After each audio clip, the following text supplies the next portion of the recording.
I would actually want to be a cactus because, think about it. How is it possible that a plant survives in a very dry place and nobody is watering it? It's, to me, then it's defense mechanism as well to survive from the heat. Yeah. Like I'm already being inspired.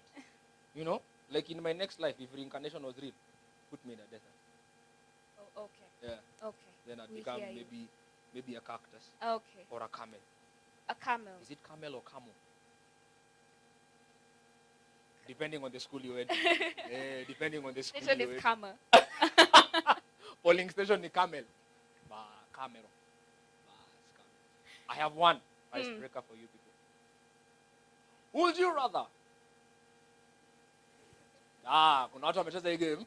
Very nice. Would you rather be stuck in an island with by yourself or in the sea with your worst enemy?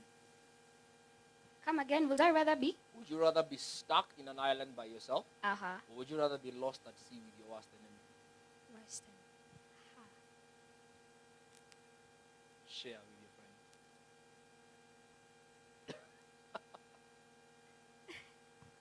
friend. Lost at sea with your worst enemy inside a canoe? Food? No. In an island by yourself. With food. With food. Okay. And the skills to hunt. The skills to hunt. Hautanyimwa hizo. But in a boat, you're with your worst enemy and you have 2 paddling pads and you can interact with people. So what do you? Or maybe is it a yacht, like a really huge yacht, yacht, so that you can cannot be on get different lost sides. at sea in a yacht. Come on, there are things that are not possible.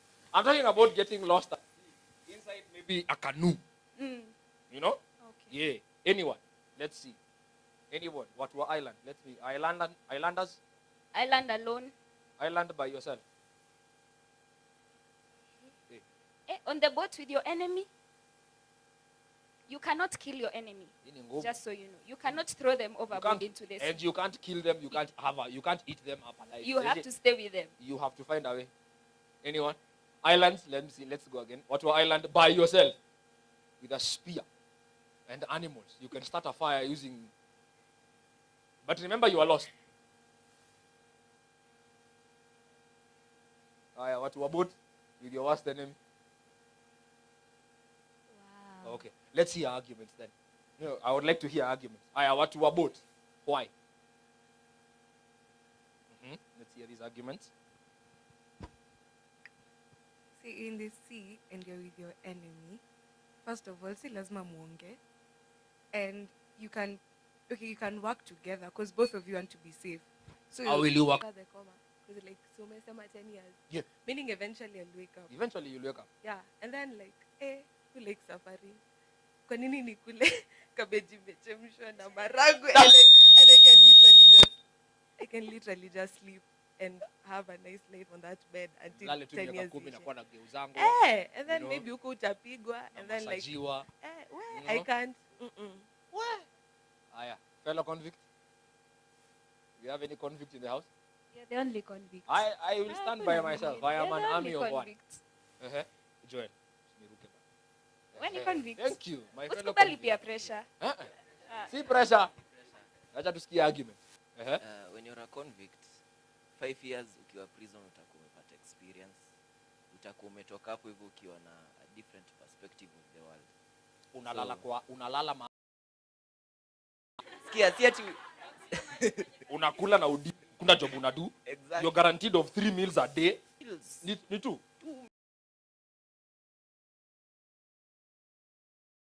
Actually prison time is counted morning and evening as a 1 day, 2 day. Something called presidential pardon. Yeah. Can you be pardoned in bed? Probability. There is still a chance.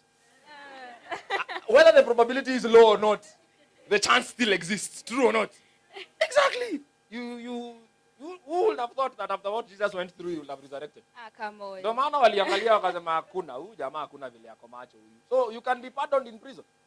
You can actually come out of prison with a skill. What skill will you come from with in sleeping? Resting.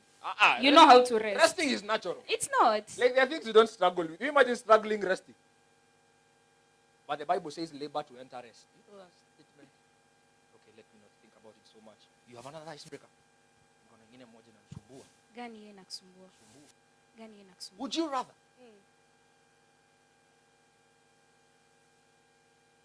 marry a chef, or marry a guy who knows how to cook, or a romantic friend who doesn't know how to cook? Switch it. Tunaanza kuguza vitu serious sasa. Would you rather marry a chef or marry someone romantic? P.S. If you are married, please, and your partner is here, be careful how you answer. You never know, you might you might not have dinner tonight. Yes, let me hear arguments. Or am I twisted kidogo? Because you people look like people who believe in Christ. Let me twist it kidogo. Would you rather marry a prayer warrior who is not romantic? Or marry a very romantic man who is not a prayer warrior? Chagua moja. You can't have your cake and eat it. Show the cards. You will pray for the family. Let's go. Seniors in the house. Gentlemen, would you rather marry a lady who is a prayer warrior but is not romantic? Or would you rather marry a lady who is very romantic but not a prayer warrior? Any baby girl. Okay, tu sawa. Shoot in the air. Let me see. Tuanza na hiyo chakula. Haya basi. Like what I'm hearing. Sir, please engage us. Engage us. Chakula. A chef. I think I'll rather marry a chef. Thank you. Tell us why. The reason is, ladies, I think it is how you can cope with a lady who is not romantic and expose her. You can teach her. You can teach her. But you cannot teach a lady who does not cook. Yes. Hajui kupika. Yes, hajui kupika. Kama ako 25 years old, hajui kumake chapati. Utamfunza aje? Skills zimeenda. Exactly. There is hope for a tree that is cut down. For at the scent of water, it will spring up again. So najua shida ni niko na pesa mingi sana naweza haya. Wow. Your problem is how to spend the money, not the money coming in. Your problem is how to spend it. So we can hire a chef and I marry a very romantic lady. You have your cake and eat it at the same time. I want to hear perspective up. Hii class inagani kai imesplitiwa. Boys huku wasichana, you know, but ni sawa. Somebody who's not spoken. Patia huyu, alafu patia huyu. No, start and then So, personally, I go for the romantic person. not a romantic man. Because and then sintapika. Like, I'll cook. I'm okay with cooking. It's a thing I've done since when I was a small girl. So Ntapika. kucha, nails, nini, don't want to... Romantic men know how to pay for that. Yeah. Well, okay. I'll go for a romantic man because sitaki kupigwa kwa ndoa. Okay. Interesting. So romantic men cannot fight. Ama? Eri tupigane, najua kuna doi itaingia kwa M-Pesa. The end of the day, malls were made for women, not men. Hallelujah. Aya, prayer warrior or a romantic man? Choose one. Nianze na Joel hapa. Prayer warrior or romantic lady? Prayer warrior. Ambia watu kwa nini? Before niulize Wangari. Wangari atuambie yake. Najua mimi nimelelewa na maombi ya mzazi. Halo. So, unajua mamako alikuwa anakushtaki mbinguni? Yani saa zingine naamka usiku na nasikia mamangu akiomba hadi nahurumia shetani. So if I marry someone who knows how to pray, I know my kids are in a safe place. See this guy thinking about his generation. Yeah, watoto wangu wako safe. I like that. Another perspective, ladies. Wangari. Romantic man or prayer warrior? Choose one. If he's a prayer warrior, si anaweza kumaanisha anasoma Biblia, si ndio? I'm going somewhere. So I see you. I will go. Check it. I will go with the prayer warrior. Alafu tutafanya study ya kitabu inayoitwa Songs of Solomon. Nilijua tu hapo ndio ulikuwa unaenda. I knew that is where you are going. Songs of Solomon. Yeah, we have solved the problem. Tuisome hapo, we translate and we pray him into being romantic. We pray him into being romantic. Wow. This is my perspective in good. Any perspective is good. I want to hear somebody else differently. There's a lady is this green? I am a certified colorblind person, so even during my wedding I couldn't choose theme colors, so it was difficult. Yes? Yeah, I will go for the Clarion. Why?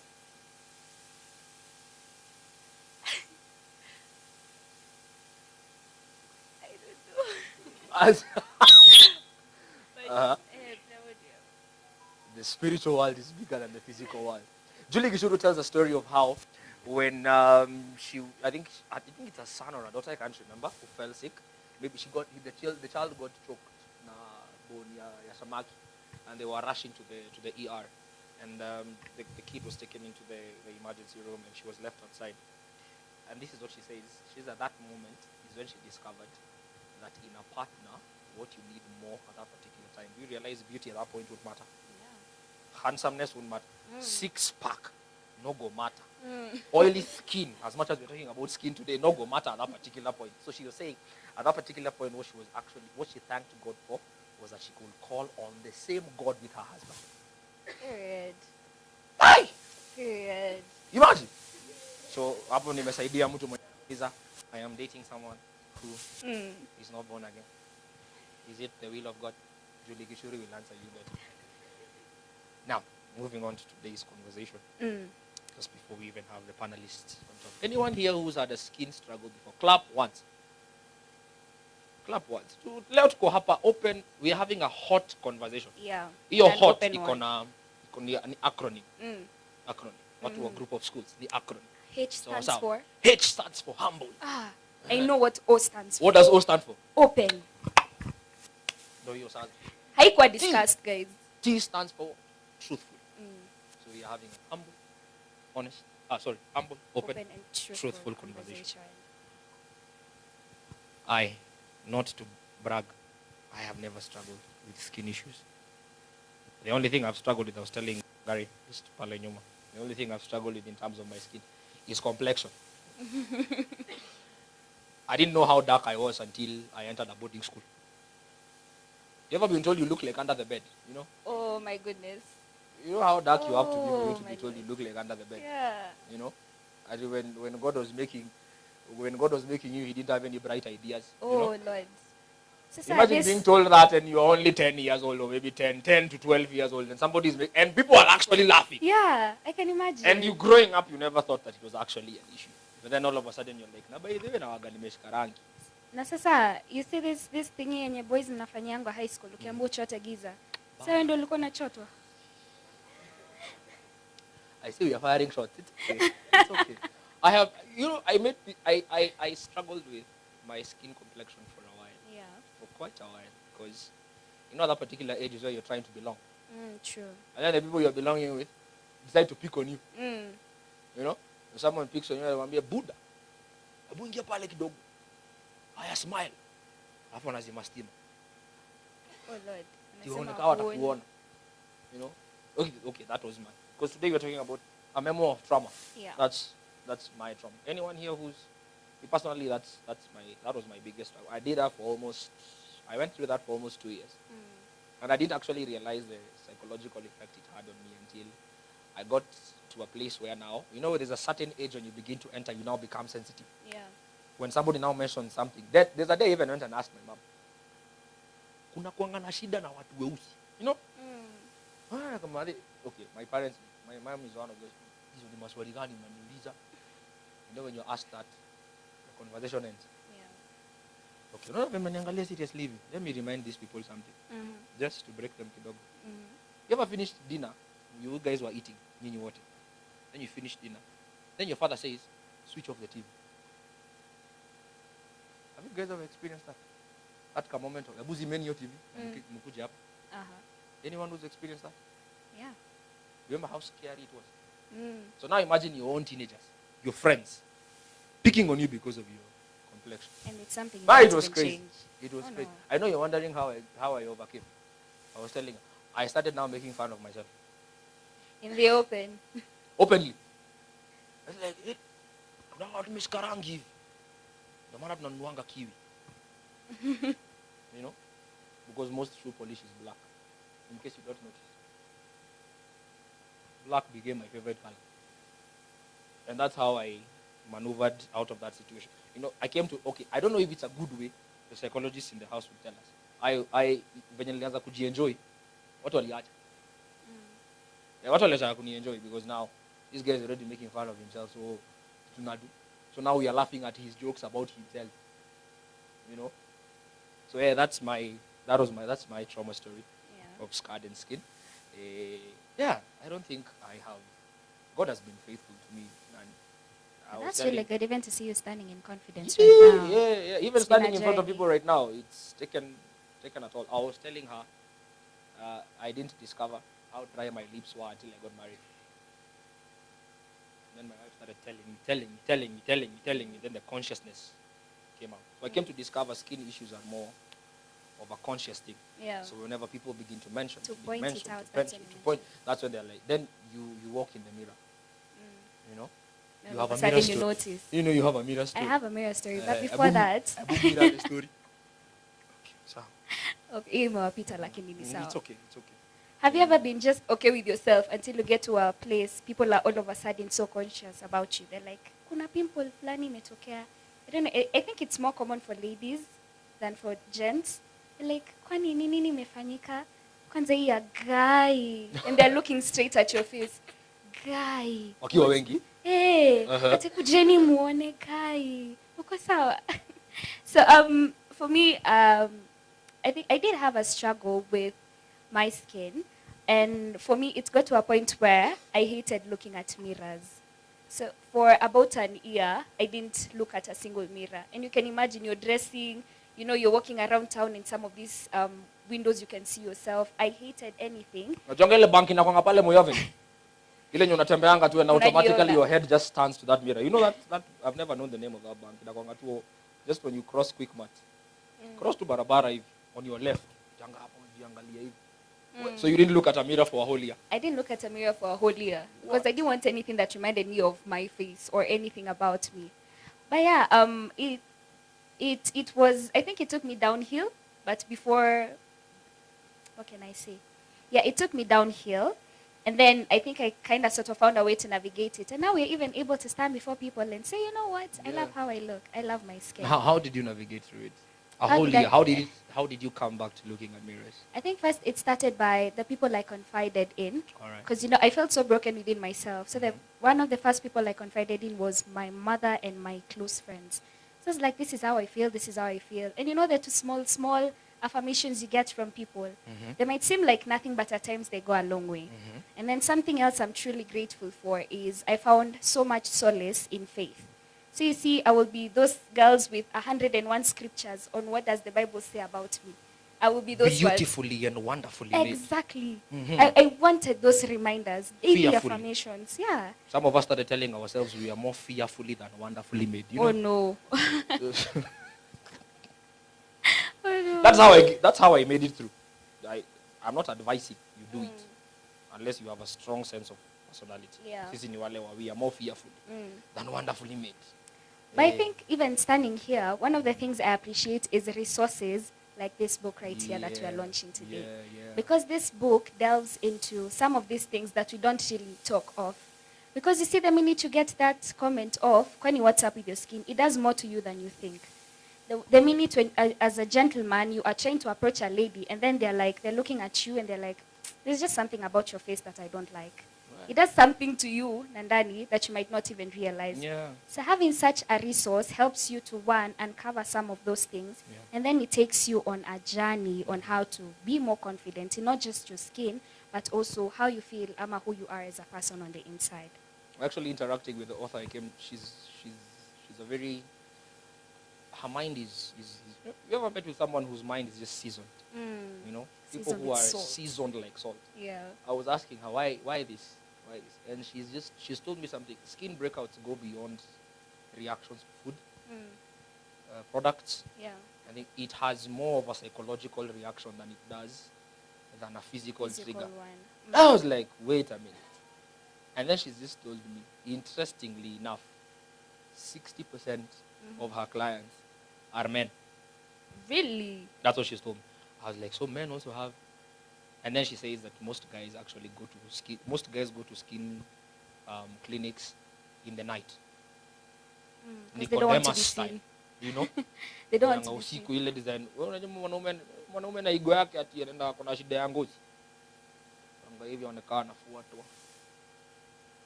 Sneak in, you know? That's what she told me. 60% of her clients are, you know, she's also down with one of the speakers, Dr. Winnie Miner, who happens to be a dermatologist.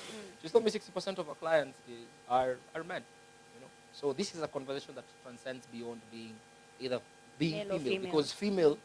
because ladies are the ones who we quote unquote attach them to skin issues. True. But the reality on the ground is, man, personally, I believe that every problem on the face of the earth, if you get the man out of that problem, you solved it. So, and I believe interesting. that this is equally the same. That if men are able to also follow, because this is an interesting conversation, Yeah. you know, and this conversation also begins in high school. You know, that particular age when teenagers, you know, when you're breaking into your teens. You remember your science teacher? You remember the name of your science teacher? Mimi nilifunzwa na mtu alikuwa anaitwa Mr. John Osango. I know you're wondering why we called him. Osango was not his name. He was one day teaching in class, alafu akasema, "Kecho ninaenda Osango." You know? Meaning Ushago. Ushago. So you wanted to say Ushago, ikatoka kama Osango. So Osango became his name. So we used to call him Mr. Osango. But I don't know if he knows that to date. That's what we told you. So Osango used to tell us that, you remember when you were told when you're beginning your preteens, you're going to have breakouts on your skin. Yeah. Remember that? So now this conversation, I feel, is very timely, first of all. Yeah. Because we have a generation of people who've grown up with scars. And these scars, I believe, go beyond physical scars. They do. Because when I was being told I don't look like I have a bright idea because of my skin tone, it simply means the effect was not on my physical body, but the effect was in my mindset. And then what happens is, when my mindset was deterred, it messed with my self-confidence. So I can't stand in front of people unless I am guaranteed that I'm glowing. But I cannot glow because Disney sold us the idea that if you are light-skinned, you are beautiful. Oh.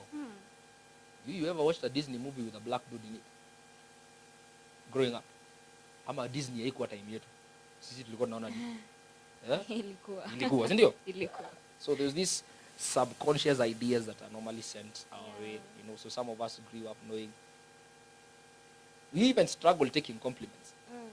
You know, there are people who struggle taking compliments. Somebody who looks good, and you tell them genuinely, but you're looking good. Your skin is top notch.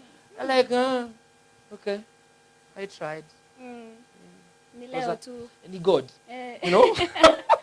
But behind that statement, the God is an actual real struggle. So that person is not only scarred in terms of, you know, their physical appearance. Yeah. They're also scarred in terms of their minds, you know, and their hearts, because they cannot really putting two and two together. And you know, self-confidence, Wangari, I don't know, self-confidence begins by your identity. Vile unajijua. Yeah. You know? So when how you view yourself is deterred, definitely, what's going to happen?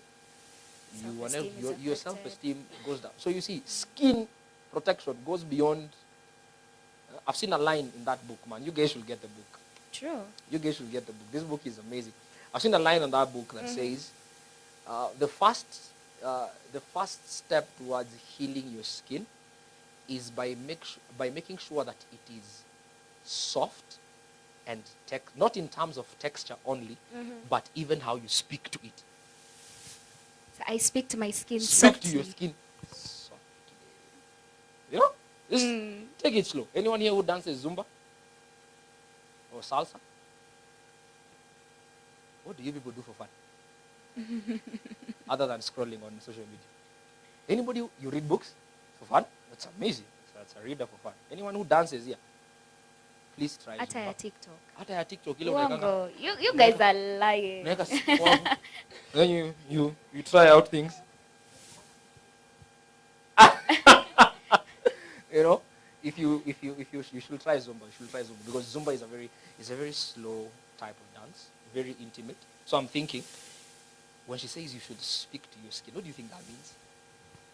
I'm picturing in my mind, maybe in the morning, as I am doing my skincare, I'm like, I don't know. Today we are cooperating. If you're doing makeup, itaingiana, hatutashinda hapo. We are looking amazing. We are looking mwah, like, You know? Yeah. I have a cute face card. Yeah. Oh, I know. This thing of outfit, check. Face card, check. Check. Then there's something I normally do every morning before I leave the house. You guys should try it. Before somebody affirms you, learn how to affirm yourself. Yeah. You know? Yeah. Jifunze kuaffirm. If you have a mirror in the house, stand in front of the mirror. Buddha, you are hot. Actually, can we put that into practice, like right now? Can we try that? Yeah. Just, can we try that right now? Let's do it again, you know? No, just do it. Openly. Fanya hivyo. Twende, 1 to go. Kidole yako ile yenye unajua ni safe. Tunafanyanga hivi. I like what you're doing. If you have hair, you can just, Ain't nobody got hair like mine, But let's do the skin ones. No, let's do the skin ones. Just. What do you say? Bwana. You don't believe it? I'm hot. Let's believe it. Kuna joto na bado wewe ni. You get what I mean? Twende kazi. 1 to go. Guza. What do you say? I'm hot. Try that for the next 30 days and see what's going to happen. You're going to be walking out of the office with you're going to be walking with some kind of panache when you're leaving. Yeah, Confidence. Sema, wewe, wachana na mimi. Mpaka even when the tout is calling for you, anakukujia pole pole. Hey, madam. And being given that kind of a treatment. Yeah. So I feel like we should also learn how to affirm ourselves. True. That's very true. Especially when your breakouts have nothing to do with what you've done. It's just a metabolic reaction. There are things we can't control. For example, I can't control my skin complexion, honestly. Yeah, true. There's something I can try, but my knuckles will sell me out. My knuckles, my elbows, and my knees. You're just going to be looking at it like, dude, what happened to you? You look like an unfinished meal, Oh, my Lord. Hey, the Bible says that Ephraim is a cake unturned. Somebody tries to do something with their skin, they look like an unturned. You ever seen an unturned cake? Like imeiva side moja. Imeiva pande moja, hii pande nyingine hajaiva, So I feel like it's very important how we affirm ourselves. True. In our day-to-day lives, and then make peace with those things that we cannot actually change. True. For example, I'm an educator by profession, and I interact with teenagers all my life. My wife struggles a lot with that because she finds me in the space of teaching. I look like someone different. The person she knows and the person I am in class, two different people. And so I normally tell my teenagers, there are things you cannot control. For example, make peace with your complexion. Sure. It's a product of your father and your mother. I mean, if I pour water here, it's definitely going to be wet, right?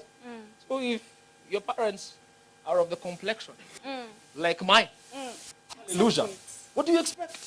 Unless we go into biology, there was that recessive gene. Mnakumbuka hiyo kitu? Yeah, and dominant gene. Ile dominant ulikuwa unachora. You remember it in form 4? Wacha ni kuniangalia hivyo wana. Kwani mimi nilipitia shule yangu kivyangu nini watu. Hatukusoma nini mzima, nini same.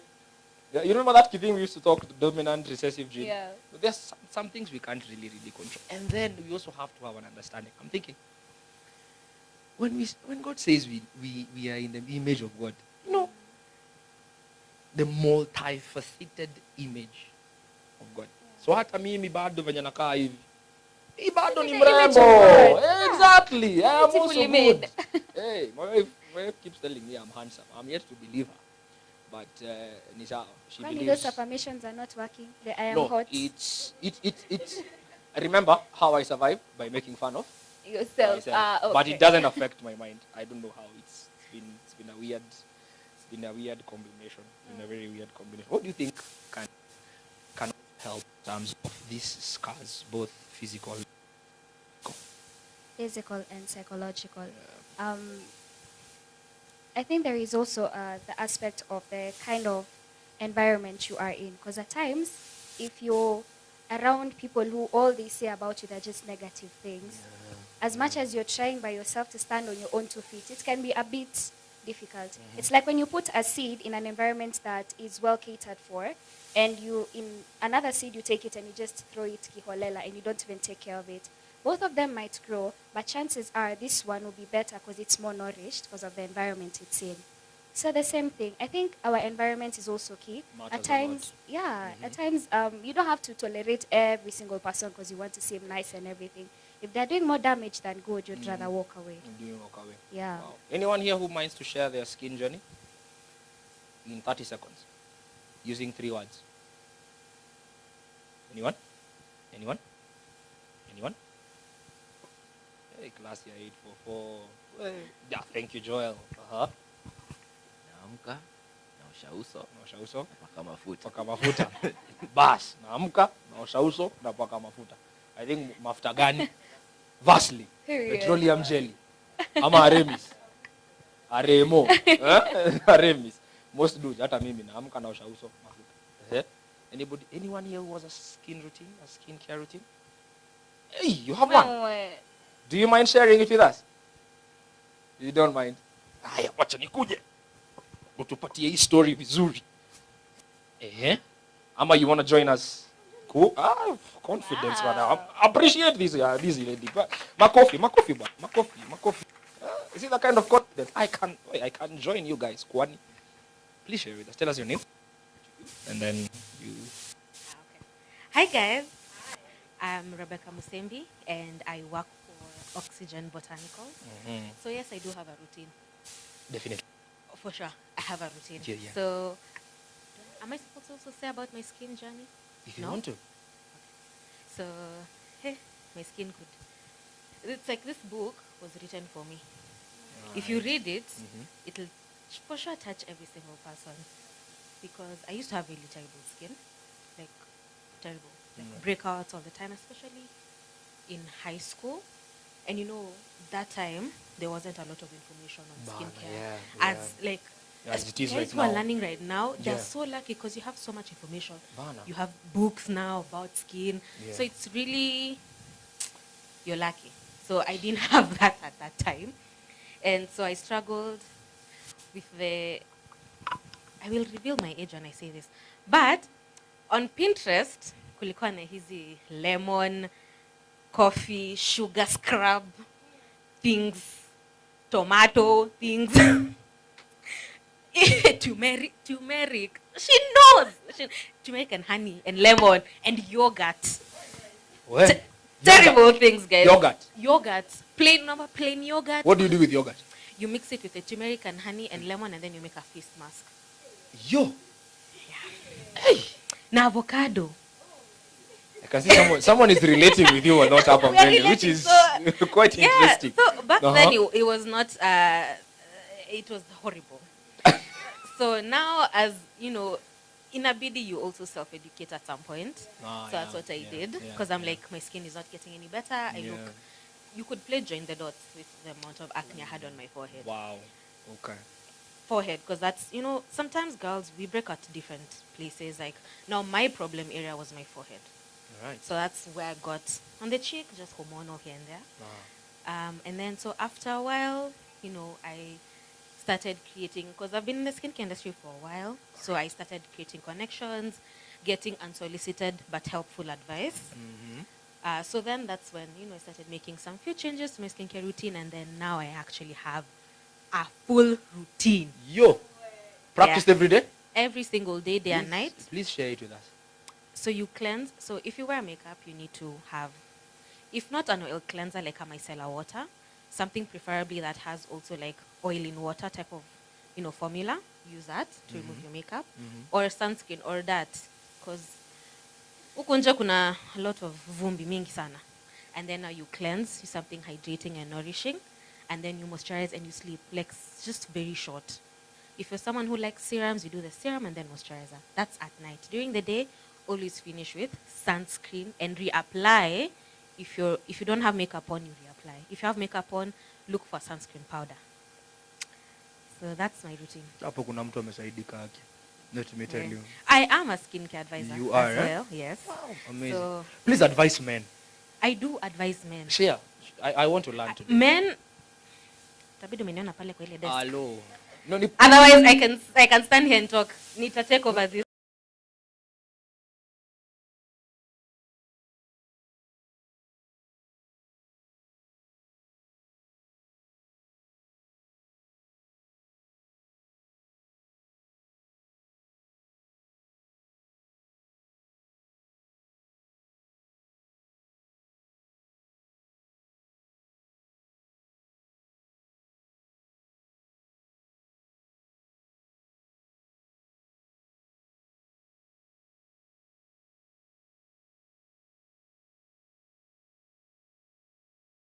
those also qualify as breakouts because like your skin is not supposed to be looking like that. So it's breaking out because of the abrasiveness on the skin. Okay. So for men, what I would advise is using something that has some sort of exfoliating properties.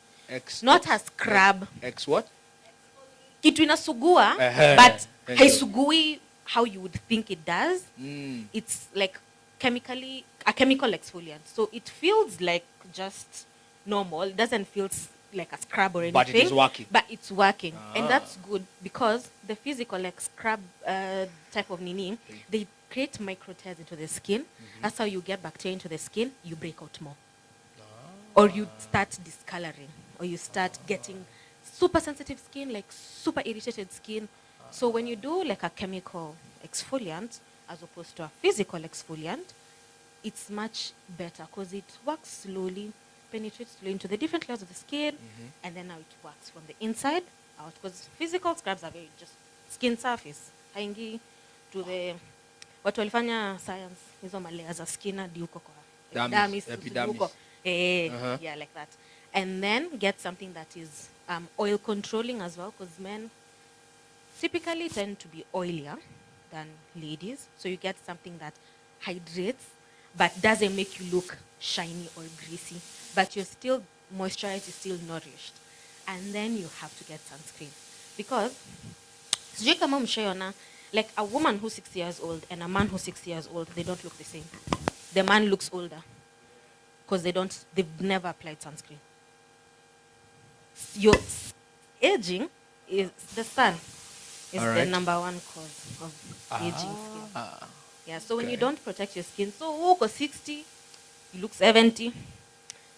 Look 10 years older than your age. Homegirl is 60, she looks 45.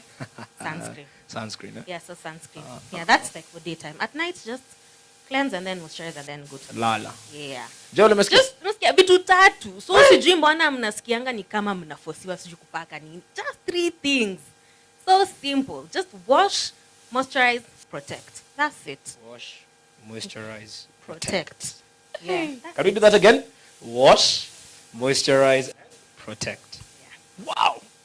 I appreciate this awesome lady one more time. Makofi kwake. Thank you so much. Thank you so much. I will personally visit Oxygen Botanicals. Exactly. And they're actually one of our partners today. Yeah, they are. Yeah, they are. We have any other place? Yes, we do. We have Ice Fix Society. We have Timeless Medical Spa. Medical Spa. I mean, Kama spa pale kuna mahali unaenda kukanda kidogo. Period. No, After this. After this, definitely, yeah. After you purchase the book, then you pass by Timeless, eh? Sindo? Wadau. Sasa hii ndio shida ya watu wa 844. Unajua nyinyi wote mlipitia 844. 844 class watu wengi tulikuwa tunaambia, "Unaongea kwa nini?" Can you be silent? No, this is a place where we are coming to interact. Let's share. And openly engage. Let's tell stories, you know. Let's have some fun as we talk about all these things. Yeah. Now, Wangari, moving forward. Let me hand it over to Moving you forward, we have an interesting mjama in the audience. Go ahead. We want to bring on board. Aha. Now, this is someone who kazi yake ni kuchangamsha watu. Like yeye mwenyewe kazi tu ni kuchangamsha watu. So this guy is a fitness instructor. And apart from that, he also does excellent team building. And he's just a fun character to be around. You know those people where their personality is just amazing. Yeah. One of those people. Like me, I know. Sure. Wow. Give yourself flowers. I thought you were talking about me. Sorry. Okay. So for this particular gentleman, we'll give him just a few minutes. He'll tell us more about what he does and his company. Definitely. And he will changamsha us some more. Changamsha us. Very nice. Yeah. He's going to exfoliate us. If you say so. Wrong word. So that being said, allow me to welcome the one, the only Joel Selei. Appreciate. Baba. Karibu sana. Yeah, as you've heard, I'm Joel Selei. I come from Gong Town. I'm a fitness instructor. Napenda chapo. Without saying any much, I work with Divine Adventures. Tuna run logistics pale hivyo. Mimi, Henry, Wangari, and another guy called Vision and Mark. So what we do, we take people to hikes and tours, juzi hata tumeenda hike Aberdares. Those who have been there, yeah, they had much fun. Wanaweza kuambia story hapo hivyo. What else? So I'd like as umejuana nani anakaa kando yako, but mostly naona nikaa mnajua, like umekaa na rafiki yako hapo hivyo. So what I want you to do, enda kwa mtu si rafiki yako na mtu umjui. Kindly do that. Kaenda kwa mtu si rafiki yako na mtu umjui. Yeah. Kapo, muulize jinake. Yeah. Anafanya nini, anaishi wapi.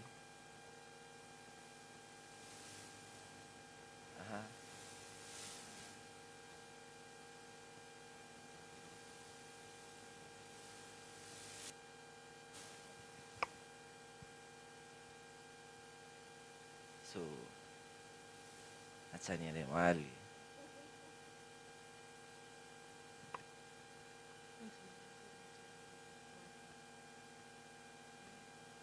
Anaitwa nani? Yasmin.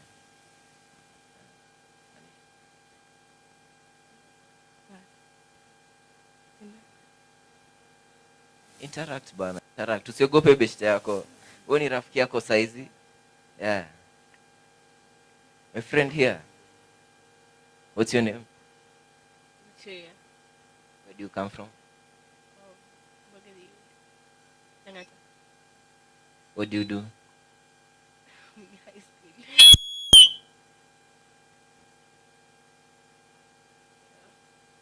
High school. Unapenda kufanya nini?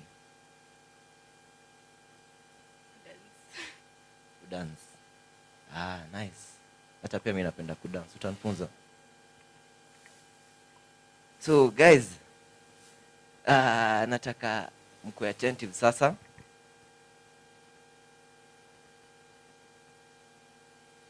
Yeah, mmemaliza kuinteract. Umejua beshte yako ni nani? Response guys, response.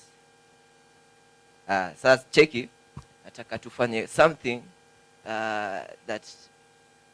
that is more of mental. Nikisema clap once, unafanya. Nikisema clap twice. Clap twice. Clap once. Thrice. Mkorada. Yeah. What else? Nani nashaicheza game inaitwa Simon Says. Nani anajua game? Simon Says, touch your shoulder. Touch your eyes. Yote umeanguka. Clap twice.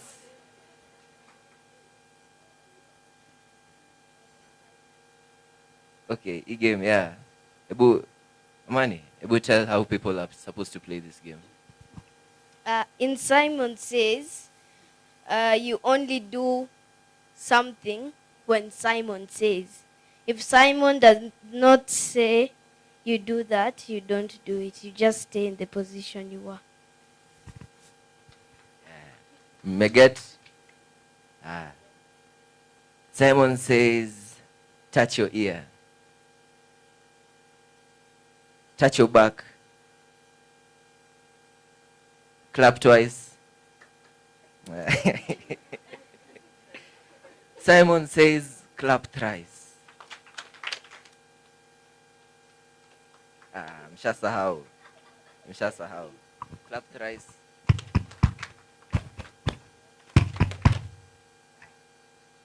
Simon Says, clap once.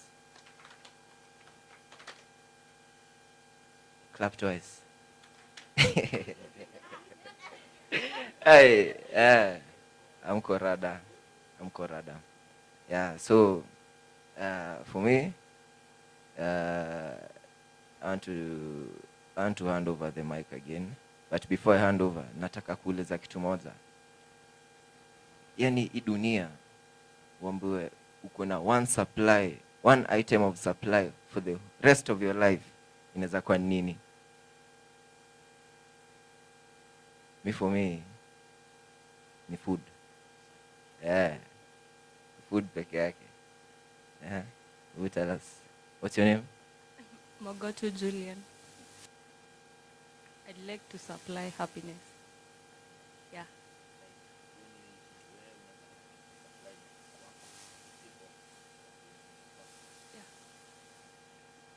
Yeah.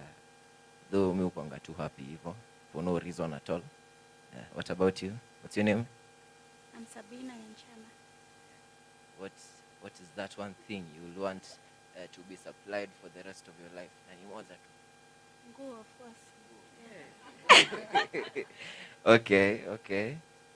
Though mimi nilikuwa nafikiri unaweza jifunika na hizi matawi kubwa hizi za yams.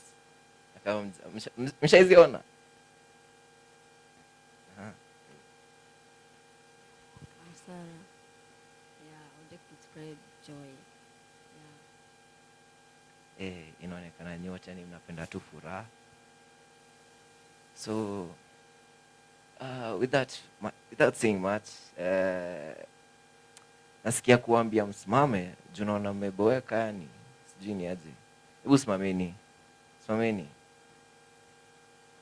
Nikisema we, mnasema are great. We.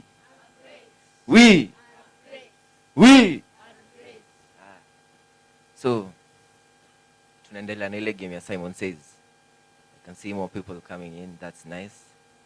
Yeah. Simon Says jump twice. Simon Says jump twice. Nimeona watu wadaruka bana. Yeah. Simon Says turn around.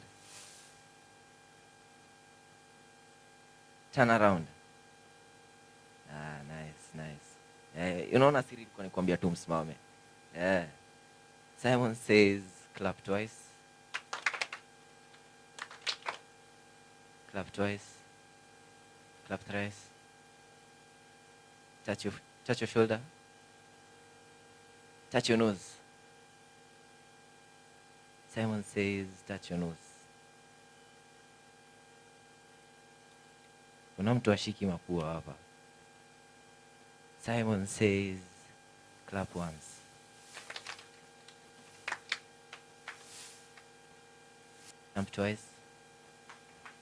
Jump twice. Hey, I'm Korada. Simon Says jump twice. Simon Says sit down. Yeah. Sasa, let me hand over the mic to the MC. Tuendelee na session. Amazing. Let's appreciate Sele. Thank you. So I don't know if he's mentioned. So you are our one-stop place for anything adventure.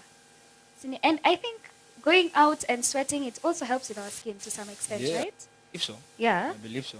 Yeah. Okay. Simon Says appreciate him. Simon Says appreciate him.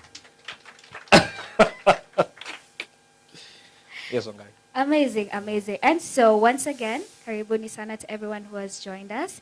And we would like to bring to our attention Go ahead. the main agenda for today. Drum rolls, everybody. Scarred and Skin book launch. You know, I was seated here Mm-hmm. and I looked at this word. Uh-huh. Do you realize if you take out the word R, the letter R in the word scarred, which word are you left with? Scared. No wonder they had to double the R. Okay, so please continue. Amazing. So allow me to begin by asking, how many of us have purchased the book already? Mm-hmm. Amazing. Nice. Give it up for Amani. This fantastic 10-year-old or 11? 10. Fantastic 10-year-old. 10-year-old kid has already purchased the book. Amazing. Yeah. I am tempted to ask this young man, how many books have you read this year? A lot. You can't even number them. Mention 3 titles. Come. If mom will allow, that is. Or he's by himself. Okay. Mama amekukata. Young man. Your name is Amani. Hold the mic. Give us 3 titles of books you've read this year. I've read all Walubengo's book, Mm-hmm. Another Generation. Mm-hmm. We have Sprout Mm-hmm. and 360 Seconds of Destiny. Seconds of Destiny. Amazing. Can you appreciate this young man? Hey, kama huyu kijana amenunua Scarred and Skin. And he's about to read Scarred and Skin. Na ule mwenye amesema amjui tayari ya kokota wenda ni hiyo kitabu. You know? It's very, very interesting. So guys, if you look at the back over there, Wangari, Mm-hmm. I am seeing wisdom. I see it too. Wisdom I see it too. oozing from that table. Mm. You guys mind just turning your head just hapo tu nyuma tu. Si mbali. Geuka tu pale tu nyuma pale. I can see stacks of wisdom planted there. You're looking at them as books. You know, there's a guy who says if you want to hide something from an African, Put it in a book, put it where? sadly. But Oh, we are you- changing that We narrative. are changing that narrative Aye. here today. Yes, you've heard the story of Kevin Hart? Which part? Kevin Hart's story, when his mother is a believer, so his Uh-huh. mom, Kevin was struggling with rent. Mm. And the day Kevin was moving out, alipatiwa Bible. Hakuwa anajua kuna envelope ilikuwa imeingizwa ndani. So Kevin anahema huku nje, struggling out here. Going back to the mother go tells Kevin, go read your Bible.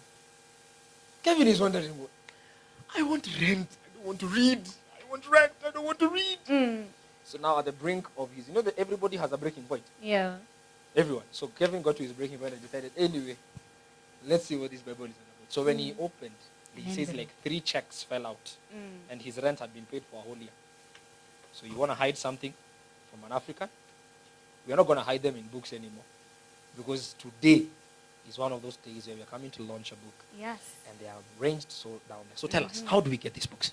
So how you get this book? First of all, just here for you, you can just raise your hand, and I will personally go and get one and bring it to you, Your Majesty. I will bring it to you.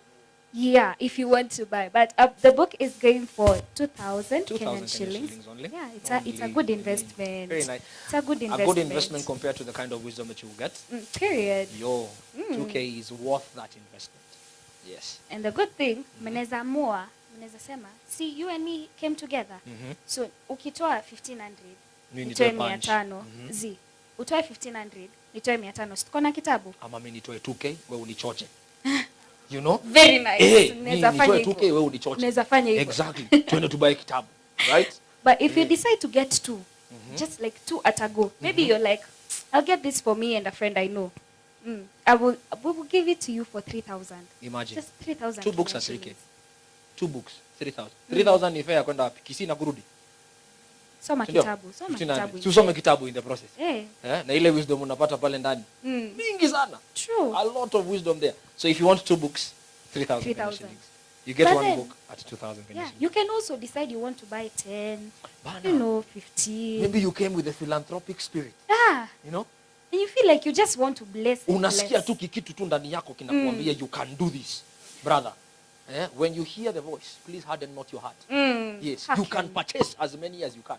For And sure. definitely we will talk about the price. Yes. Ama namna gani Wangari? For sure. Eh. And it's also important to note that if you would like to sponsor, by sponsoring we mean you like to buy for someone a book, you can go to the back desk and you just purchase and you tell them this is for someone. Yeah. You will give it to. Something important to mention is Dr. Peris does missions and she speaks to teenagers, she speaks to youth. So anytime she goes somewhere, don't you think it would be nice if she comes with a book or a gift for the audience that she is speaking to? True. Yeah, so you can decide to sponsor in that way and just tell Peris, this is my way of saying I appreciate whatever work you are doing Exactly. by buying for someone else. Exactly. You remember there's a Amazing. time in Kenya where there was an argument of play Kenyan music?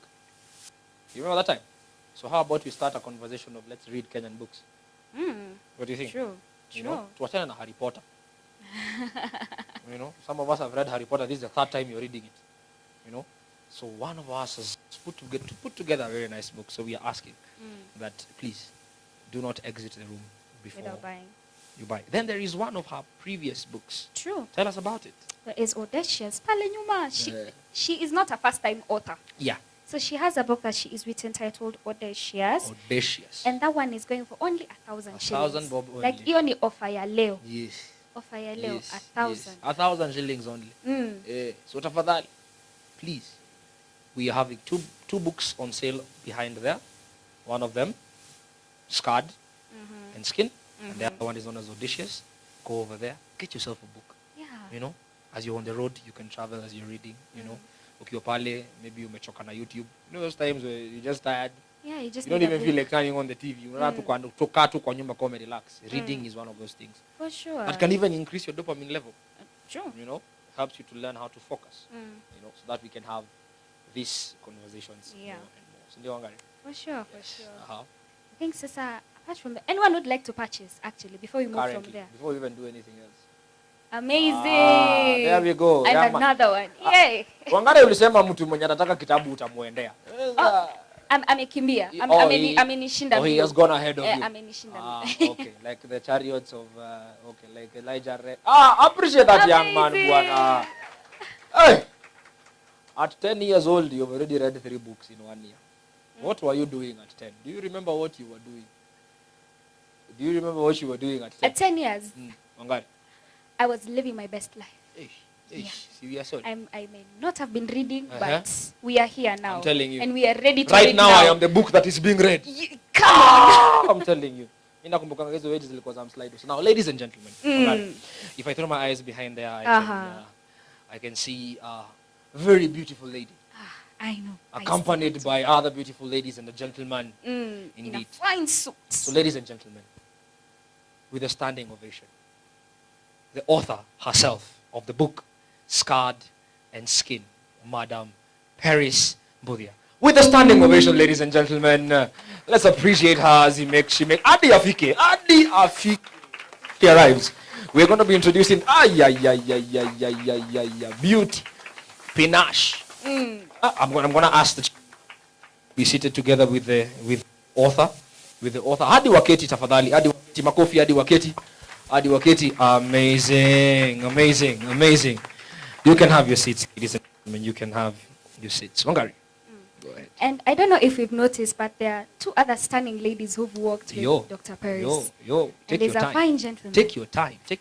There is a very beautiful lady in pink. Take your time. Have you spotted her? Let me move from the spotlight so that you guys see. Even I. Let me step away. You see her. So this gorgeous lady, her name is Betty Chalo, and she'll be one of our speakers. We will give you her profile in a few. And then right next to her is the stunning. Stunning. I mean, stunning. Oh my God. I mean, come on. Do you see her? Go ahead. Go ahead.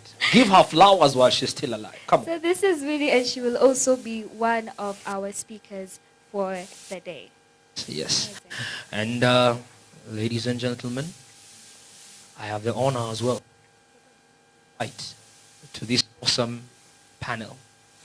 A gentleman that I have learned a lot.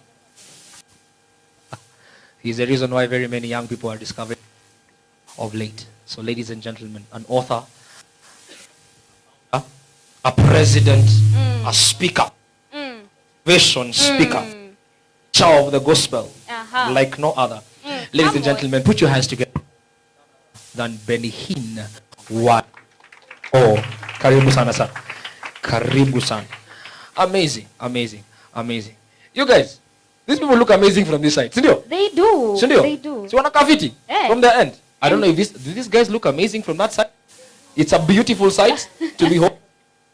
And whenever you see young people like this seated, you can be sure things are going to change. For sure. It's a conversation that we're going to have today, and it's going to be amazing. So take it away. Amazing. And something else. So we have qualified personnel on this podium. Go ahead. Yes. So allow me to tell us that you remember the conversation that we started with when we were sharing our skin journey.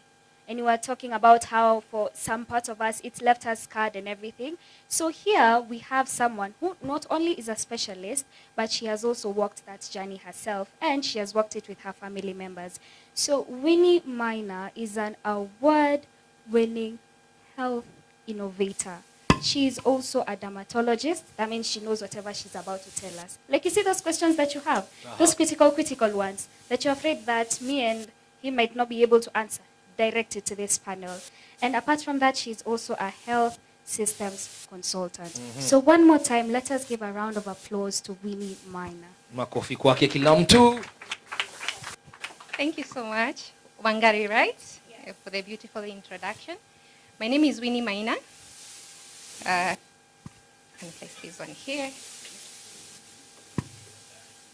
I am a dermatologist.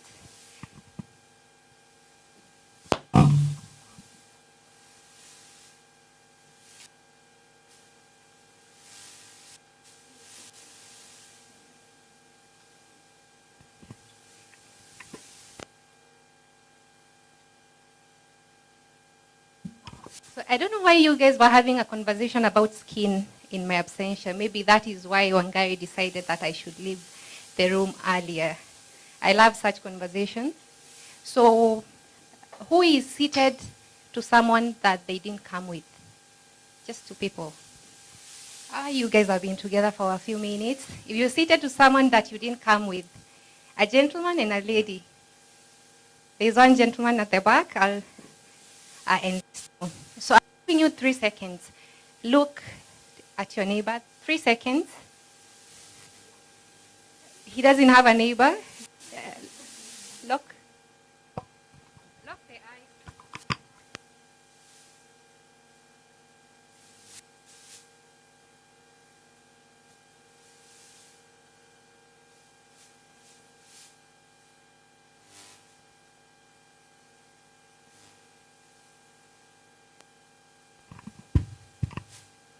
Sorry. So I'm going to ask you something. In the 3 seconds, what did you make of your neighbor? 3 seconds. When you looked at them,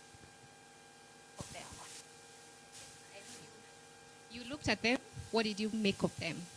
You didn't come with them. You've had the 3 seconds to look at them. What did you make of them? Just something. They're gorgeous. He says they're gorgeous. 2.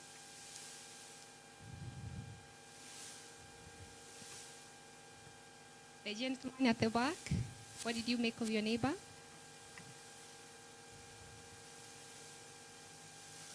Pardon? He's down to earth by just looking at them. Right. Thank you so much. We'll come back to that. So I'll go into a very small story. This story was being told to me by a very close friend of mine last week. We were reminiscing the old good days when we grew up. Millennials, I know you have Gen Alpha, we have millennials, and we have the baby boomers. Any millennials in the house? We won't count your age, don't worry. We won't count your age. So my friend and I were having this conversation, and she was telling me the story of how she grew up in the village. So in the first, there was a 8-4-4 season where you go to primary school. You are it's in the village. So the basic chores include you go to school. In the evening, you come home. Either you go hard the kettle, fetch firewood, fetch water, and come back. And you really, really had to run so that it doesn't become dark before you do your homework, right? Now, the most unfortunate thing or fortunate thing about this friend of mine, she was brought up by teachers. So there was another expectation. If any one of us was brought up by a teacher, no, you couldn't ashame your dad. You couldn't ashame your father. So she had to do these tasks very, very fast, so that at the end of the day, she does the homework and gets some time to study. So she didn't fail her parents and went to school, studied hard, and she was always leading. But when I had this conversation with her, she told me, maybe I was overcompensating. I wanted to learn and learn harder so that I could get that little affirmation from my dad, which she did well and progressed to a very good high school. But this is when the rain started beating her. All along in the primary school, she was a very confident child. But she was brought up in the village. She has excelled. Her father is happy. Her mother is happy. She has gone to high school. And during the admission, those who have been brought up in the village know we were shaving hair, very short. You had to walk with a comb because if you get to school, when it's ragged, you'll be beaten. So her mom whispers to her, unaona wasichana wengine vile wako na nywele mzuri? You have to comb your hair every morning and remember to be tidy. Then there were girls behind her. They giggle because she had been walking to school without shoes. So she has the cracked feet. There are some open shoes she had worn coming for the admission. And they whisper, akona miguu kama ya mathematic book. So you know how the mathematics book look like? So this is already telling her this is not an environment that you can excel. Her mom is telling her, your hair is bad. You've come in, there are little girls who have come from either elite families or from urban, they have spotted her legs. Luckily, she had gone to a school where it's cold, so there were leg warmers, there were socks, and all her 4 years, she wore the socks up. She wore the leg warmers even when it was very hot. To an extent, when the teacher on duty finds her with the leg warmers, he's like, you need to pull this out. But they couldn't relate to her story. She couldn't speak eloquently.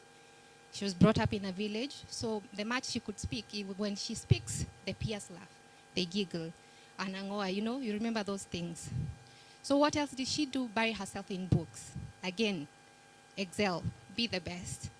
When she goes home, and she was really longing to go home, is that at least the father and the mother will tell her, well done. So that is the only affirmation, primary school, high school, the only affirmation she had to receive is about, well done, nothing else. No one ever told her, you look beautiful. Like the gentleman said, she's gorgeous. All what she had to hear is, well done, you've done well in school. So she does very well in high school. The parents struggle a little bit to get to her to college. Then the transition when she finalized the high school is, she was 17 years old. So she didn't manage to transition to college immediately. There was a struggle for the school fees. And then ID and the dad just trying here and there to get them to a good college so that they could excel. They are teachers. Remember, in the village, teachers have to be the it.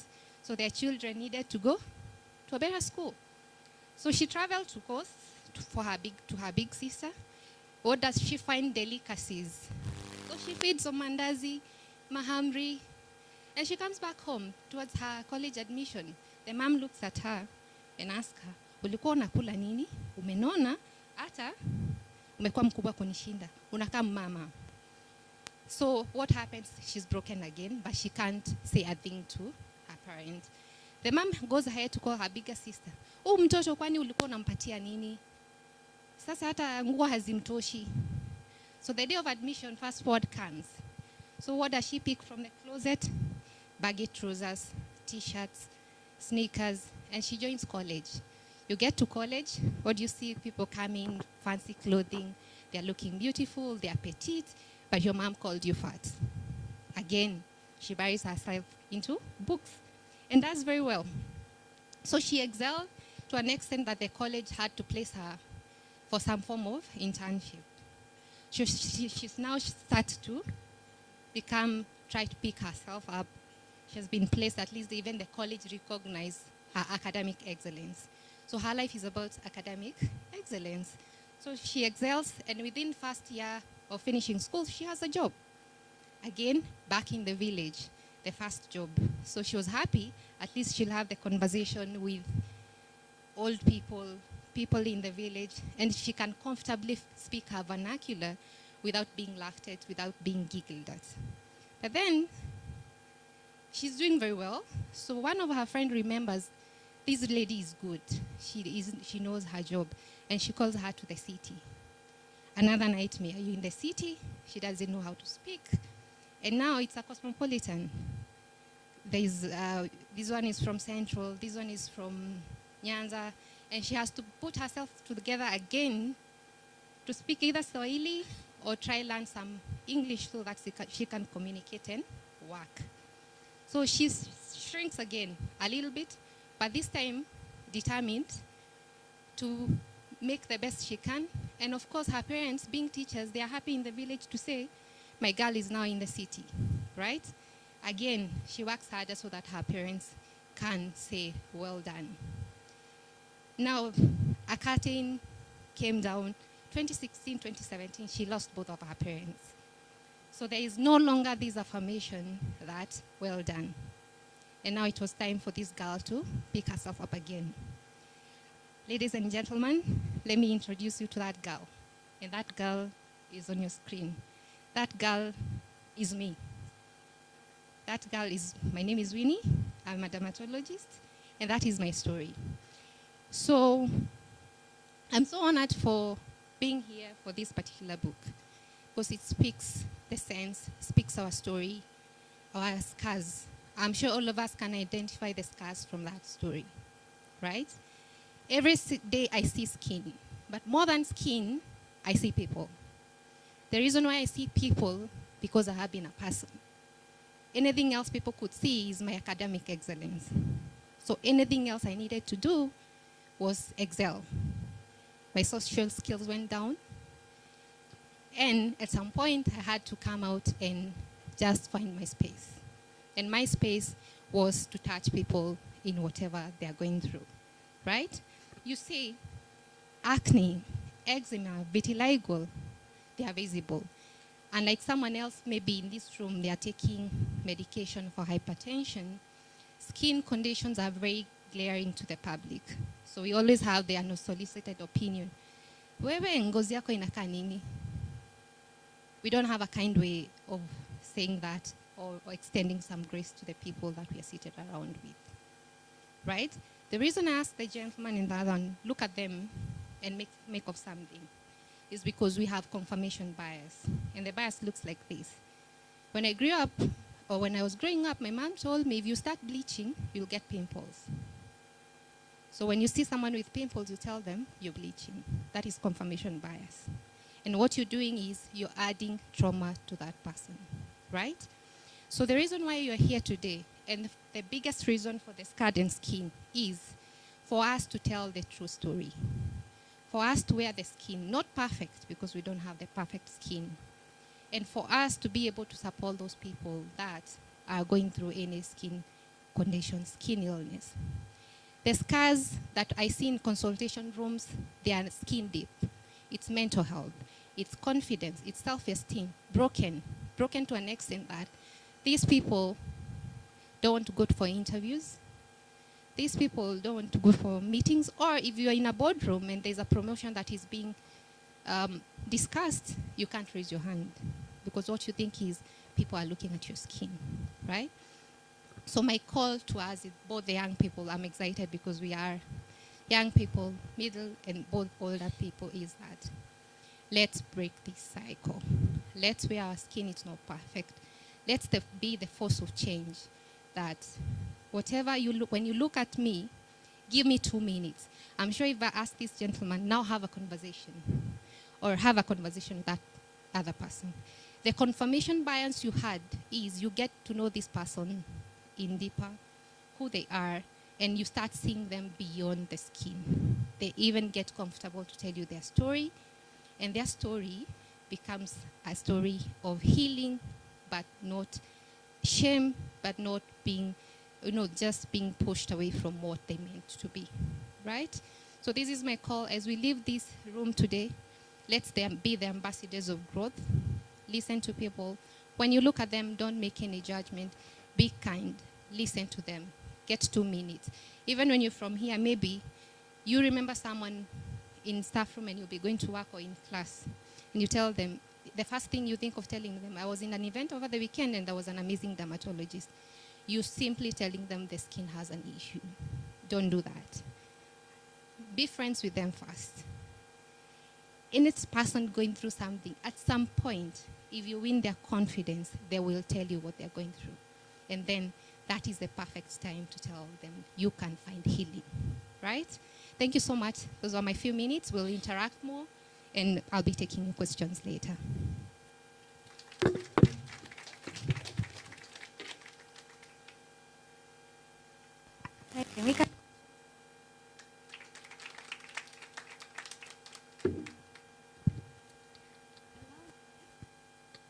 Allow me to read something with your permission, Vinny. This is something I pulled up from her Instagram, and this is, I think she posted, and I quote, "As a dermatologist, I have witnessed firsthand the quiet battles many people fight with their skin, particularly with acne.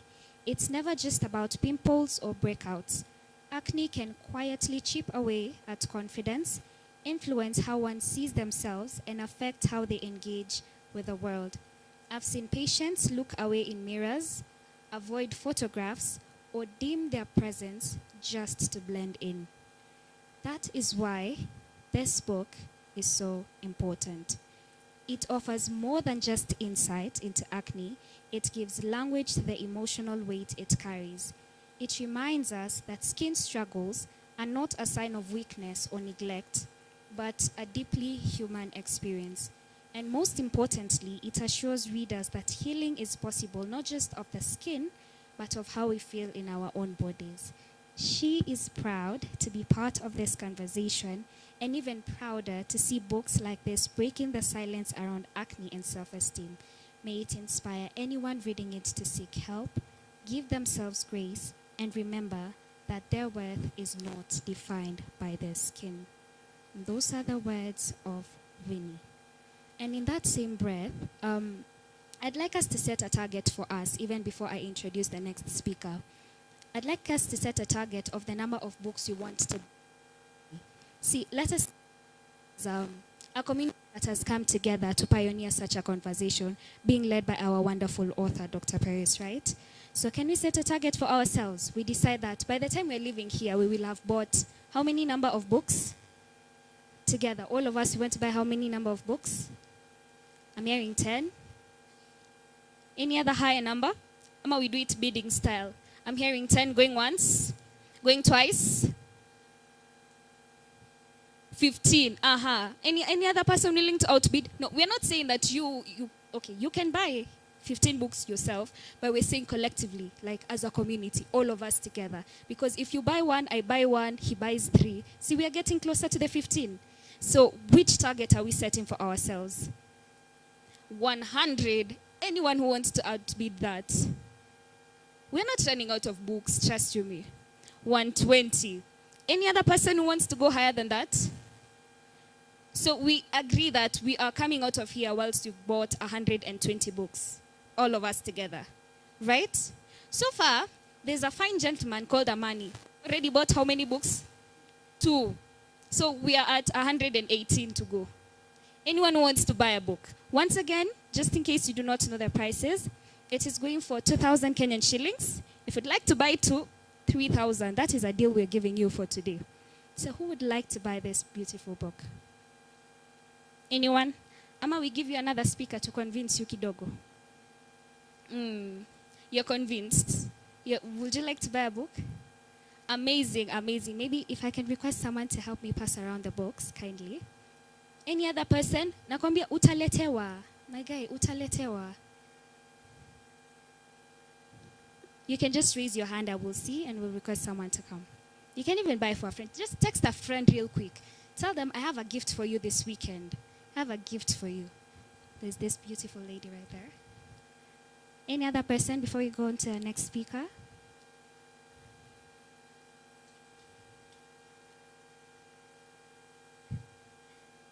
Amazing, amazing. Let's appreciate them. Sijalipiga makofi. Unaweza piga tu hivi usikie ching, M-Pesa imeingia. Ikiingia, just buy the book. Buy the book. In dollars, ama in euros. Mewakosea kuwekea in shillings. I am sorry. I apologize.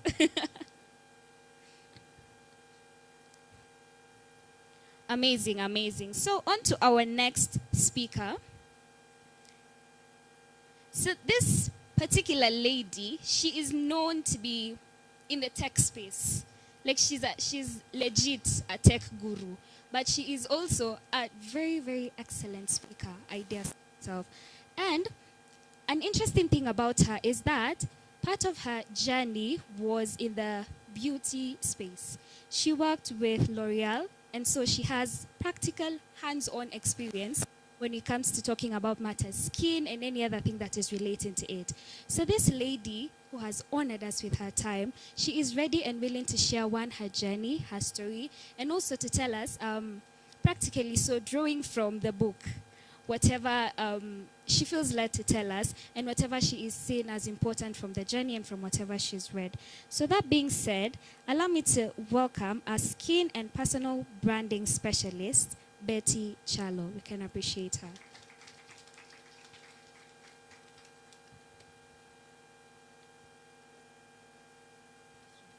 Mic check. Good afternoon. Good afternoon. Amazing. So we can start with, I would like to call it housekeeping for me because it's centered on what I want to talk about. I'd love all the gentlemen in the room to stand up. Whether you're here as a guest or a service provider, supporting team, the gentlemen, please honor me and stand. Now, for those of us seated down, look around. Just stand, just glance. Out of curiosity, just have a look and see how many men came today and how many ladies are seated. For the gentlemen at the front, you can also look back. Okay, we can have a seat. Now, before I get into why I love this book so much and why this conversation is super important, I want to give a story of two boys I grew up with when I was young.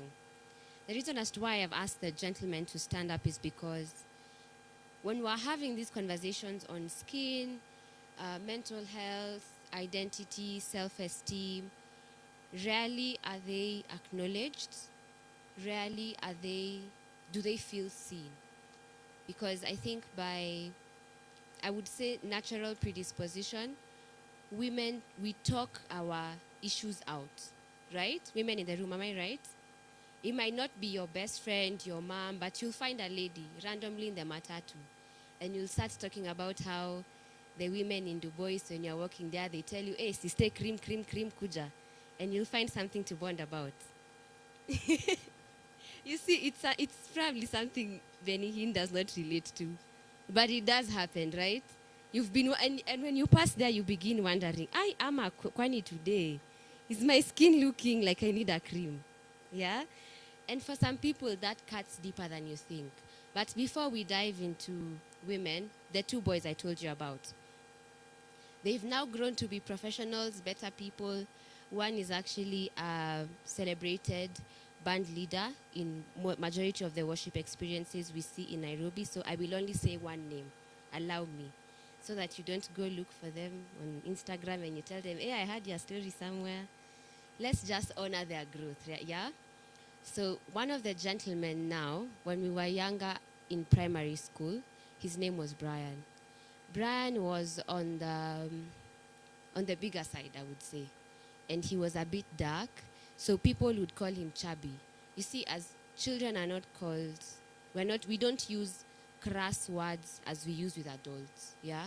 So people would call him chubby. But now, the chubbiness was not why he was picked on. He was picked on because before the age of 10, he had very many pimples on his face. And it was not small pimples that would go away.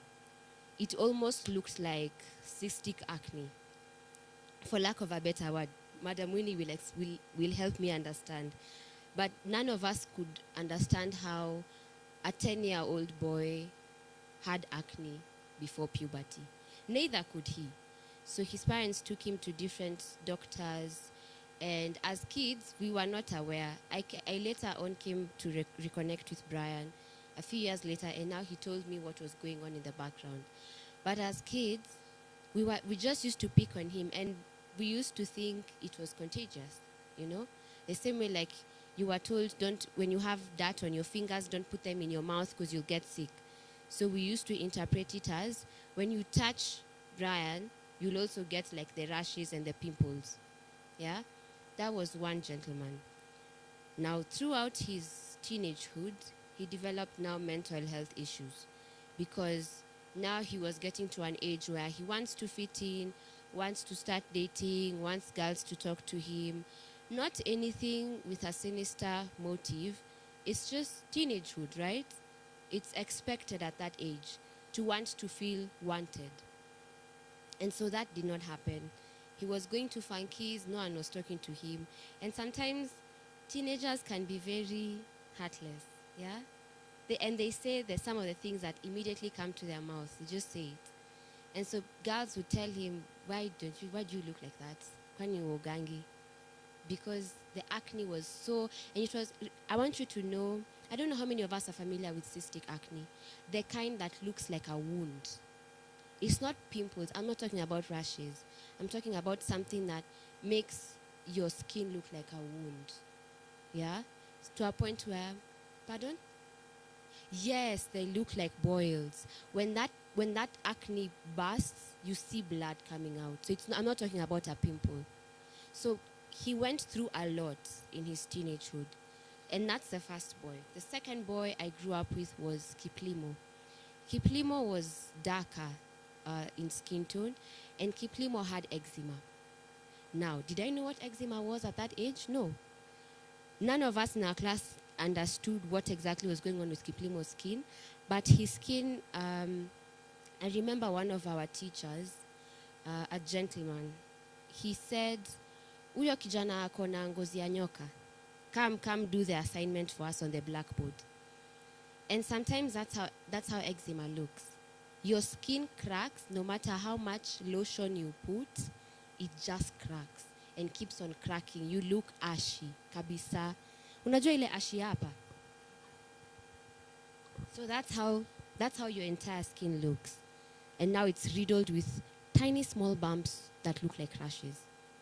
That's how I can, from my memory of how Kiplimo looked like, that's how I can explain it. So these two gentlemen grew up, going through puberty, going through teenagehood, still having those issues, because again, solving some of these skin issues takes time, it takes patience, sometimes it takes experimenting with different products for you to get the right fit for your skin. But I just wanted us to acknowledge that as much as we're having this conversation about skin, being seen, being heard, and self-esteem, it's beyond a feminine issue. It cuts across anyone who has skin. And sometimes it's not, actually most of the times it's not our choice. Because it's the same way you can't choose the family you're born in, it's the same way you can't choose the skin tone you're born in. I mean, now, of course, we have bleaching, brightening agents, but when you're born, you don't choose how you're going to look like. And I think, as Dr. Winnie said, I'll piggyback on what she said. When you meet someone with a skin issue, extend grace, yeah? Sometimes I remember, before I dive into what I needed to say today, something just came to mind. My mom went through surgery 2 years ago, actually. She went through surgery, and I don't know what medication they gave her, but it started, because my mom is my complexion, it started darkening her skin around her cheek areas. So sometimes, now it's much better, but when I saw her immediately after surgery, I was like, I didn't want to say it, but in my mind I was like, what happened? The surgery was another part of your body, but your skin looks like the effects of bleaching gone wrong, you know? Like severe sunburn and darkening of particular areas of skin. So sometimes skin issues go beyond acne. Skin issues go beyond puberty and your occasional one pimple before an event. The one that always shows up on time, you know? It's never late, never fails. But sometimes skin issues go deeper than we can control. So when it comes to extending grace, do it generously. Because sometimes you really never know whether it's going to be you on the dermatologist's seat explaining your issue. Now, to celebrate the woman of the hour, Dr. Peris.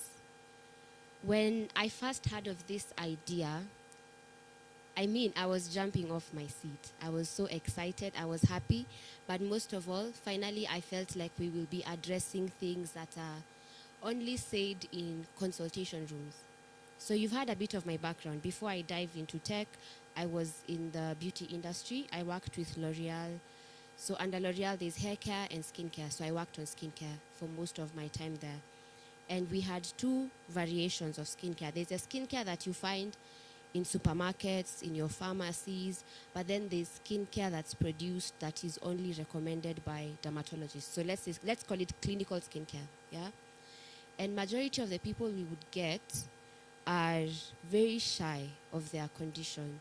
And again, here I got to interact with very many men who would come in hiding, or when we were having activations in the malls, they would come and they would ask us, "Naweza kuona hapo nyuma ya hii bana," you know, so that they are not seen. by their fellow men consulting at a skincare booth. And this experience is very important because at the heart of Skin and Skin, it's not just creams, it's not just treatments, it's beyond prescriptions. It's about redefining beauty, yes, because the lovely ladies we have here, both Dr. Peris and Dr. Winnie, they are licensed clinical estheticians. I hope I've gotten that right. And so they're in the business of correcting some of the things we see in our skin. But aside from redefining beauty, this book is also about restoring dignity to people who, as much as they are going through these processes, they also deserve to be treated with dignity. So even as we celebrate this book, even as you come to us with your questions, whether in front here, in front of everybody, or after the sessions, I want you to know that it's what is here in this book, they are realistic stories. And they are experiences from both the authors, co-authors, editors, and the journeys that they've seen. So Peris, I want to thank you for your courage. Yes? Because this is a risk, I would say. When you look at it logically, it's a risk. Because we're here telling people, embrace your flaws. But she has an aesthetic clinic in Lavington. So you're probably wondering, what is she gaining out of this? She could have come and displayed all her products and told you, this one works like this. This one you put morning and evening, and you'll have clear glass skin. But Dr. Peris, I want to thank you for your courage and your confidence, for your vulnerability, because even I know as you're sharing your story, you'll also share your scars. And I want to thank you for gifting us this work. So even as Jane was telling us to purchase a book, I've painted a picture that this story is not just for women, it's also for men. And men may be shy from getting into the DMs of Dr. Peris and saying, hi, I want a book. And I want to buy a book for me, my boss, my brother, and the guy who does my hair. Yeah, my barber. Sorry, they don't do hair, they have barbers. So even as you're thinking of buying a book, don't think of just your female friends. Think if you have a gentleman who's either gone through serious facial skin issues, or if they've gone through body changes. Like, for example, I know we have Joel here representing Divine Ventures.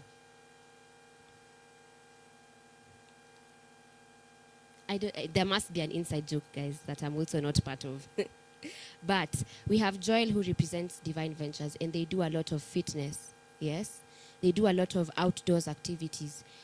And he will tell you that sometimes when you have men in the gym and they are bulking, when they are gaining muscle weight, you begin to see stretch marks here, yeah? I've gone to the gym before, and I remember I like people watching. It's a hobby I have. It seems a bit weird, but it's fun. So sometimes when I used to go to the gym,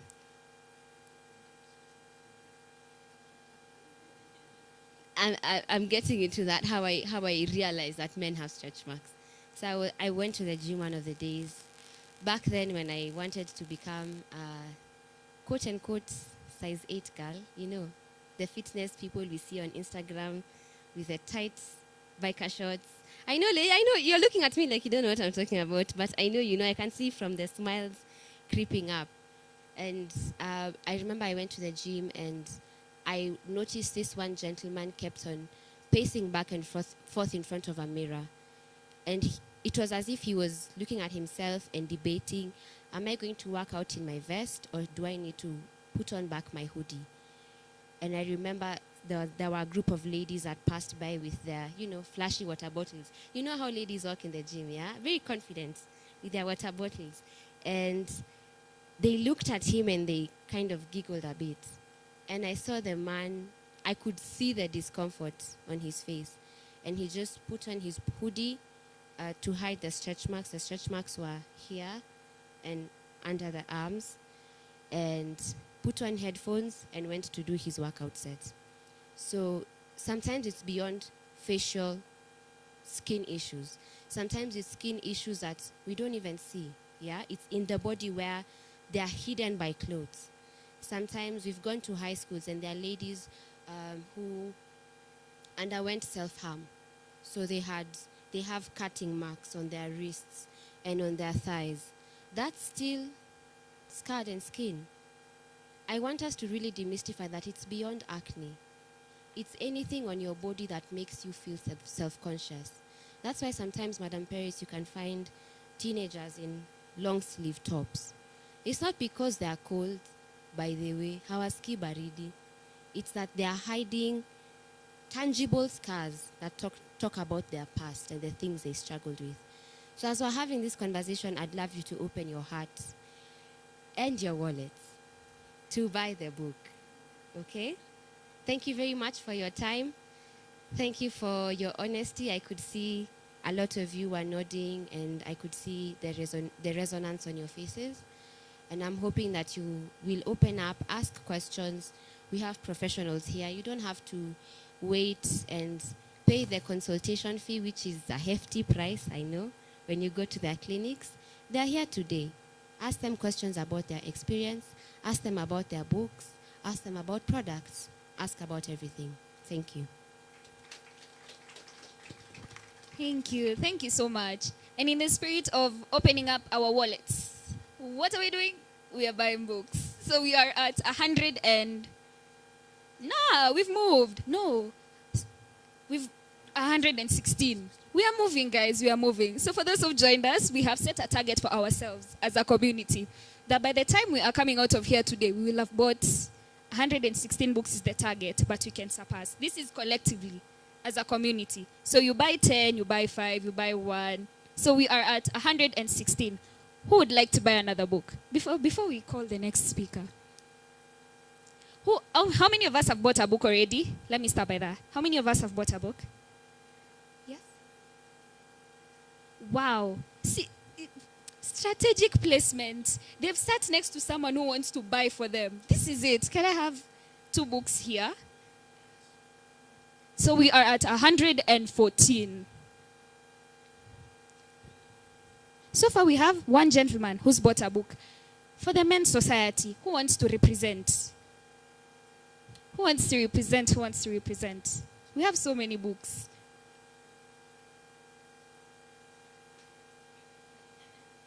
All right, I'm convinced, but by the time you're coming out of here, we'll have bought. Myself, I can even buy 5 and just gift. I see you, Amani, I see you. So allow me to introduce our next speaker. So this one is an interesting one, because you might look at her and you're like, But trust me, she has a story. She has walked a journey already, and at the moment, guess what stage she's at? She's in high school. She is in high school, and she's already bold enough to share her story with us and to give us her insights. So her name is Hannah Ruto. She is the president. Hello. She's the president of I Speak Club at Moi Girls, Nairobi. How many of you had such a title? Amazing. And apart from that, she is a speaker, and she is passionate about leadership with an interest in governance, identity, which is key today, and mindset. That being said, let us welcome Hannah Ruto. Good afternoon, everyone. You all have lovely smiles, and it's such a good view from here. It's a pleasure to be here, Dr. Peris. I really appreciate. And today I'm here to share a perspective from high school. My name is Hannah Ruto, the president of I Speak Club. And even through my leadership, as I mentor others, I have 3 stories. 2 students and my story as well. A young girl in Form 2, part of the I Speak Club. She came and approached me, and we were having a conversation. And she was, I'm in Form 4, so it's pretty busy, yeah? So in first term, apparently she went to another school. She had transferred. And then when she came back is when she showed me the scars. As we were talking with her initially, she shared her story of how in class she would seek, her friends would talk behind her back, those things, yeah? And she was seeking a lot of validation from people, from her friends, and she felt not accepted. She felt unwanted. And these are wounds and scars that go deeper than the skin. And as she was sharing, I felt broken because I wasn't there for her at that moment, probably because of the busy schedule. And as we were having a conversation earlier with Dr. Peris, I'm glad to have my fellow Muigal students here with me. We are 12 in number. Kindly applaud them.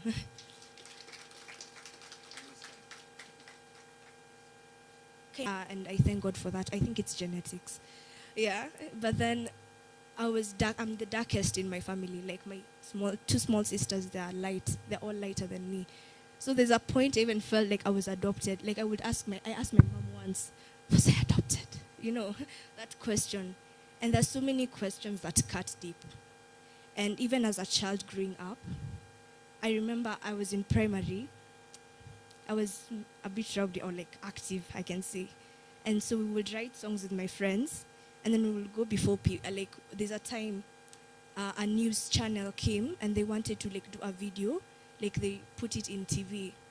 And so I didn't watch the video since we were in school, but then my aunt sent me the video and like 3 years later, and I look at it and I'm like, oh my God, I don't want to be seen again. Not because of I didn't sing well, because of my skin. And my friends who we were singing with, they were light skins. Gosh, you know the baby. So entering high school, I entered ministries. I Speak Club as well has really helped in building on confidence. And verse in Galatians 1:10, and it says that, for do you now live for the approval of human beings or of God? For if you still live for the approval of human beings, you cannot serve God. We have lived, Galatians 1:10, we have lived for validation. We have sought validation from many people, from friends, and from people who don't even have value in our lives. And there's a quote that says, you can never prevent a bird from flying over your head, but you can prevent a bird from laying a nest on your head. And what it means, you can never prevent a bird from flying over your head, but you can prevent a bird from laying a nest over your head. And what that means, you can never prevent people from speaking, but you can always prevent their words from hurting you. So I want us all to applaud ourselves for even being here today. It means we have stood at a point of confidence, that we do not seek validation from people, but instead we build ourselves in confidence. The last story I have is of a girl, a Muslim girl. I'm very happy Dr. Aisha is here. She was here with us. I'm not sure where she is. Yeah, she just stepped out. But she's a dermatologist and she is a Muslim. And this goes out to our Muslim sisters. You know, even in school, they may not be free to share with us. But I wish there was someone like her then who would be there to speak to our Muslim sisters as well. Because there's this girl, she was very intelligent. I was in Form 2, I remember. And she was so intelligent. She was number 1. She was called Abdi. And she would perform very well. But then the problem was she had acne and skin conditions. And you won't lie to me, I'm sure not everyone is happy for you, yeah, when you're doing well. And so maybe she will be bullied or comments from others that would hurt. And so the following year when she finished, we usually have our prize giving day. But guess what? She didn't show up. And I had so many questions. She did so well, but why didn't she show up? These are wounds that go beyond the skin. These are wounds that cut deep in our hearts. And I'm so happy that we can share all this to high school students, that we can let them know that there's more beyond our skin, that we have to embrace ourselves as who we are and embrace whatever you look like, your complexion, your acne, your clear skin. And I've done a lot of study on Asian countries, especially South Korea. And there's this standard beauty, like it's known for its beauty standards, yeah? It's known for its beauty standards. And so South Korea has this, you have to have that glass skin. And these people are really intelligent. So if you look at South Korea, most of them are introverts. And although they are very intelligent, there's this perception that you have to fit in. You have to be intelligent, you have to have flawless skin. And these are cultures we want to also break in Kenya. and beyond. So this does not only go to Kenya, but it goes globally. And I hope this book reaches to many hearts. Thank you so much, Dr. Peris. Wow, amazing. Let's appreciate Her Excellency. To big him a coffee tena one more time. Wow, my takeaway that you cannot prevent birds from flying over your head, but you can prevent them from doing what? From laying a nest on your head. The conversation just moved from Clarion Hotel to South Korea, just like that. I'm telling you, this book is going places, I'm telling you. So ladies and gentlemen, I hope you guys are having you guys are enjoying? You guys are enjoying the conversation? I like how we are moving from one speaker to another. Then from that, we're getting deeper and deeper perspective. Sindio, I'm sure by the end, ladies and gentlemen, the way you woke up today in the morning and how you're going to go back to bed is not going to be the same. Sindio, especially as gentlemen in the house, Miss Betty started with us. Thank you very much for bringing different perspective. Madam, thank you. Your Excellency, thank you for bringing even your council members together in this place. So ladies and gentlemen, just to move on with the program, the next speaker that I'm about to bring on stage is a seasoned speaker of our time. Because of him, very, very, very, very many young people seated in this room, right? Not only in this room, but abroad as well. He is affecting lives, not only in Kenya, but also in different parts of the world. Just like the way our former speakers just taken us to South Korea. I mean, he has places. He's gone to Australia. He's been to Dubai, in different places. And when I say been to Dubai, I mean he's affected lives in those places, right? And he's not only a founder, he is a president, he is a brother, he is a friend. I mean, when he enters a room, the energy just changes from one thing to another. And so I believe right about now, he's an author, he's a generational thought leader, and beyond that, he's a motivational speaker. And not only a one-time author, he has spoken to different places. I mean, interviewed people left, right, and center. I remember watching one of his interviews, and he got to a place he was so carried away that he forgot he was in the middle of an interview. A man that I look up to. Ladies and gentlemen, put your hands together for none other but Benihin Walubengo. Karibu sana. Thank you. First of all, just to correct, I'm not a motivational speaker. Sorry for that. Yeah, it's something that I'm very loud about. There is a very big difference between a motivational speaker, an orator, and a keynote speaker. A motivational speaker encourages people. A keynote speaker is someone who has built capacity in a certain field, and they are now an authority to speak about it. An orator is someone who is passionate about communication first, even before anything else. They have been able to win awards in that area, and then they have been able to raise other speakers. And then now there is an orator extraordinaire. That's now like PLO Lumumba. That's a speaker of speakers. So that's someone who can now gather orators. Let's appreciate George. So don't worry. Every day I have to correct MCs because I know that most of us don't know the difference between that. So I have to help you so that you understand. There is someone who I've ever seen in a conference getting angry because they were called a motivational speaker and they left just because they were called that. So it's something that we are very big about. And there are people who are actually motivational speakers. They love it. When you call them that, they even introduce themselves as that. So it's always just key to put that in mind. Otherwise, thank you so much to Madam Peris, even for creating this platform. Are we having wonderful conversations? Let's appreciate her for just 5 seconds. Come on, let's clap for her. You know, the other day when I was studying the curriculum for children, one of the things we realized is that human beings don't like clapping. It's a natural instinct. Because as human beings, we were never appreciated when we were young. And as human beings, we are naturally competitive. So when we say clap for someone, it takes a lot of effort to clap for people. So can we just do it again one more time? Thank you. Thank you. There are many people who've been able to write books. My first book was launched in this hotel. So I have a lot of memories with this place. I remember I wrote my first book at 19. And coming here to release this book was very emotional. And from there now, I've been coming for many other events here where people have been able to launch different things. Personally, I've been involved in more than 62 book launch events in different contexts.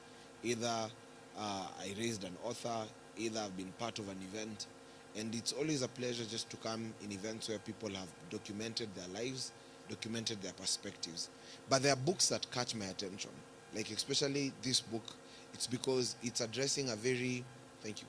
It's addressing a very sensitive conversation. And for me, I would want to share my perspective as a speech trainer, and from a perspective of maybe someone who has interacted with different groups of people, because on a day-to-day basis, my work involves training people how to talk. But not just training people how to talk.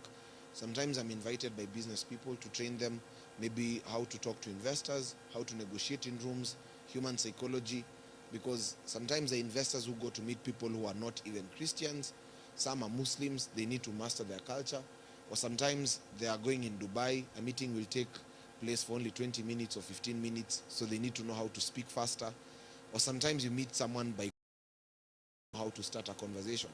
But sometimes I also train women leaders in 2 female cabinet secretaries in this country.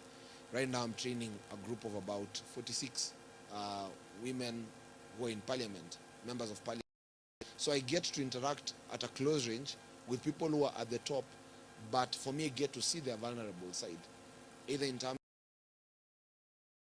of different things. Also at the same time I meet children. I'm able to train different kids, 10 years old, 7 years old, 12 years old, 6 years old. So I get to hear stories from different perspectives. I interact with these people who are the highest pedigree of society, sit down with them, listen to their perspective. I listen to these people who are young. I listen to the millennials, the people who are in corporate, running for promotions, and you also listen to them and you're able to merge these perspectives.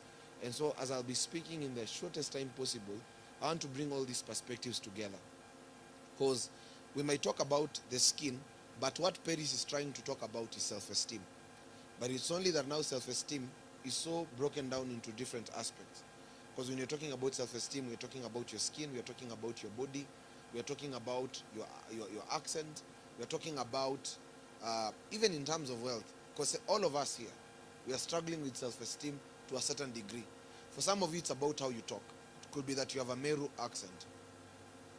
For some of you, it could be money. Like you see the way we are seated in this room, it's an unspoken rule that people negotiate or people converse based on their self-esteem. For some, it could be because of body, just in terms of weight and height. So for different reasons, we struggle with self-esteem. There are circles or spaces we don't penetrate because of different reasons. All of you who are seated here, there is 1 or 2 things in terms of self-esteem. If it is not about your looks, it's about how you talk. Either you're a man and you have a feminine voice. Either you're a lady and you appear in a masculine way. Either you've overmatured and there's a way in which your face looks like you're not young. Or either to some degree it could be because of dressing. You feel like the way you've dressed, you're not fitting in. Or sometimes it could be because of social class, or sometimes because of academics. Either you never succeeded in terms of getting the degree, getting the master's, getting the diploma. It's something you don't talk about. Or either it could be because you're a lady, you've not yet gotten children, and sometimes people ask you, so how are your kids? And you don't know how to answer that question. Or maybe you're a man and marriage has failed. For different reasons, human beings struggle with self-esteem. We're in a battle of self-esteem. All the people you're seeing walking there, the people looking for money, to some degree, they are trying to fix a self-esteem issue somewhere. Someone will tell you, I'm looking for money so that I can build for my mother a house. Because to some degree, that will give them acceptance in the village. Another one will tell you, I need money so that I can take my children to school, so that the children can finally succeed and the children can remove shame, the shame that has been in the family, self-esteem. Another one will tell you, I want to build the biggest company so that I show people it's possible. But in real sense, this person wants to show the people they started with that I finally succeeded. It's still self-esteem. In politics, another one will say, we'll come and show you what a better government looks like. It's self-esteem. We are constantly in a battle of self-esteem. Constantly. We are engaging and fighting from within. Someone said that the biggest need of a human being is significance, security, and acceptance. Those 3 things. Significance, to feel important, to feel like you're seen, to be recognized. I have seen people even in events, Harambe, giving 1 million that they don't have because of significance. I have seen people buying awards because of significance. The other one is security. Is my future safe? People talk about job security. They say that in Kenya, 86% of people work because of security. my bills. If we remove the bills part, many people will not even work in Kenya. I ask people, if we give you right now 100 million, will you still continue doing what you're doing? You know the answer at the deepest core of your of your humanity. And you'll come to realize that security is a big deal. That's why there's insurance. If I count for you the number of businesses that bring security, there are many. Banks bring insecurity, financial insecurity. Insurance, health. The police officers, security. The security guard, security. Industries are built around these three needs of a human being. Significance. When you go in an aeroplane, there's first class. That's significance. Titles. When you take a master's, you will add that you did a master's. Doctor. There's a book written by a guy called David Brooks. It's called The Road to Character. He says that many of us live a life. It's like a routine where you don't judge human beings by their worth, but rather by their abilities. And you end up living a life where you don't enjoy moments. Today morning, I was just talking to Madam Peris, and I was just telling her, enjoy the moment. I remember when I was launching my book, I was all over the place. I was like, where are the protocol guys? Where are the medias? I want the photographer. Where is water? Has this person arrived? And I was not enjoying the moment. It's like I was living the rat race. And now I have learned later on by a number of making simple failures, I've now discovered that I must just learn to live, to enjoy the moment. If I'm eating food, don't be in a hurry to take the picture of the food before enjoying the food. If you're training a person, make sure you've impacted them before recording the impact. And this one I learned from Mastercard Foundation. One day we had gone for a conference with Betty and a number of people. And I noticed they were taking pictures, but they were not posting. So I asked the CEO of Mastercard, we've been here for a week, you guys have not posted. Then the CEO of Mastercard told me, we don't post the process, we post the success. Said, we don't post the process, we only post success. He said, we want to show the world the successes, and because in the process there will be some failures, we want to limit the number of failures that we show. So he said, we don't post the process, we only show the results. And I learned something deep. When you read Genesis 29 verse 17, the Bible says, Leah had a fair skin. I was just showing Peris, there are 66 verses in the Bible. Jacob loved, is it Rachel or Leah? Rachel. Fair skin. And therefore Jacob loved Rachel. In the Bible, in the book of Esther chapter 2 verse 16, Esther took a journey of 12 months to just work on her skin. Skin treatment. To stand before the king for one night. There is a place where physical appearance is key in communication.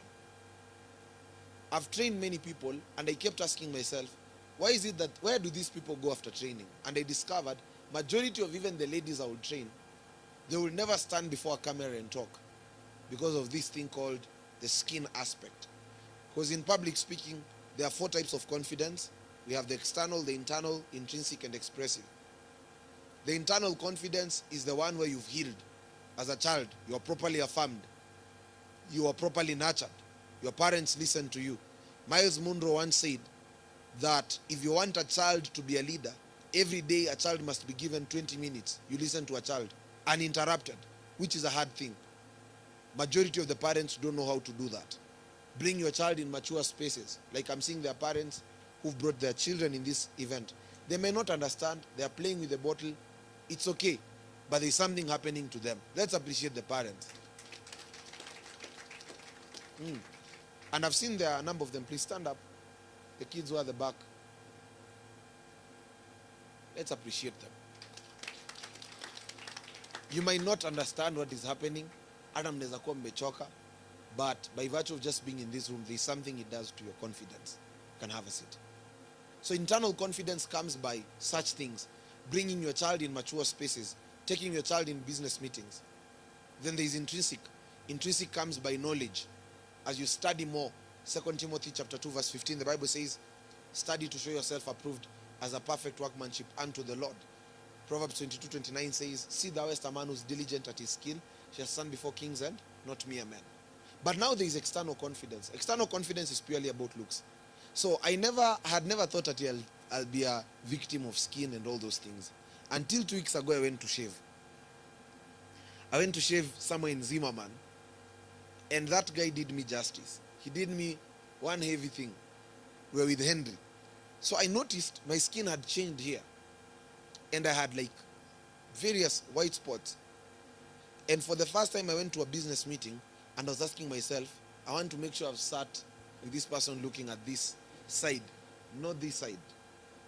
Things about skin, physical appearance have never bothered me that much, apart from maybe one aspect or two things that Henry and I have discussed before. You know, in first year, we were very lean. And then there's a time Henry and I used to eat milk and avocado every day for like 8 months. Like every day, consistently. Then one day we just looked at ourselves in the mirror, and we were so huge. We were majestically huge. And we were like, wait, what happened? Because when we were in first year, we were very structured. Our body we were fit. But now, we can't even run, we can't even take 8 floors staircase. You begin breathing. So the other day I went for horse riding, and you can't ride a horse if you're above 85 kgs. So when I went for horse riding, you must go through first a weighing machine. And I just discovered I'm 99 kgs. So I began asking myself, I'm 23 and I'm 99. So when I hit 30, I'll be 150. So I've stopped taking sugar. I started yesterday. So I went somewhere and I was given soda, and I refused. And I was like, have I just refused soda? So I began yesterday. I said, I'm not going to take sugar for the longest period of time. But this is just to show you that there is a place, even in terms of public speaking, your looks really matter. And it's a project. Someone told me, if you eat wheat, you can't be able to read. Like lately I've been trying to read for 3 hours. Just the first 40 minutes you find yourself sleeping because of weight. And especially when fat starts accumulating on the lower part of your stomach and you feel it's a bit hard, just know you are on a dangerous path. You're on a dangerous pedestal. You're heading towards the ICU. And to some degree it can affect you. So how does this book integrate with communication skills? There are many people who cannot stand before a camera just because of their skin, because of their looks, forehead. There are 5 areas where ladies have self-esteem issues across the world. I need you to know, according to statistics, 98.2% of ladies have a self-esteem issue, either on their forehead, skin tone, body weight, height, or accent. Those 5 things. Sasa kila mtu ashachukua yake. Wetu tunaongea tukiwa hapa. Naona tu macho yenyu ikifikiria. Either forehead itasema nataka hii hairstyle. Si ati umeweka hii hairstyle juu naipenda. Sema this one aligns with my forehead. And to some degree it affects us. But also men have self-esteem issues. Juu ya story ya kichwa. Where's Charles? Like, sometimes we used to joke with Charles. Tunasema, Buddha mazee. Kati ya mimi na yeye nani yako na kichwa bigi. And do you know those things really affect boys? Because you know in boys' schools we joke about the head.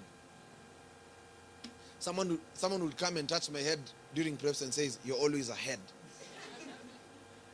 And you think it's a compliment, but it's not a compliment. And you know boys joke the truth. I struggled with the thing about my nose. We Luhyas are blessed. We have a major nose. And sometimes we would joke about, someone would come in class and then say, hey, Buddha, oxygen imeisha. And then people would laugh. And I took it as a joke, but that thing used to get into me. And I would stand before people during grade debaters and I begin thinking, are they looking at my nose? Then at a certain time in Form 3, now people would joke about my lips. They would tell me jaw breaker. Because I was a bit small, and then at that time my lips were also major. And so we would joke. Mtu anasema, Buddha huyu jamaa anaweza dishi jaw breaker na 1 minute. And you know jaw breaker si kitu unaweza maliza. Unaweza dishi siku mzima. And we would laugh. And I'm telling you, those things are things that affect people up to today. Some of you are supposed to be speakers by now. Some of you are supposed to be doing podcasts, but you've never done it. Either because of your weight, either because of your face. You feel you're not appealing enough. The last time you posted on Facebook was 5 years ago. You've never posted on LinkedIn. You don't even have a personal profile. You have a voice. You talk to people.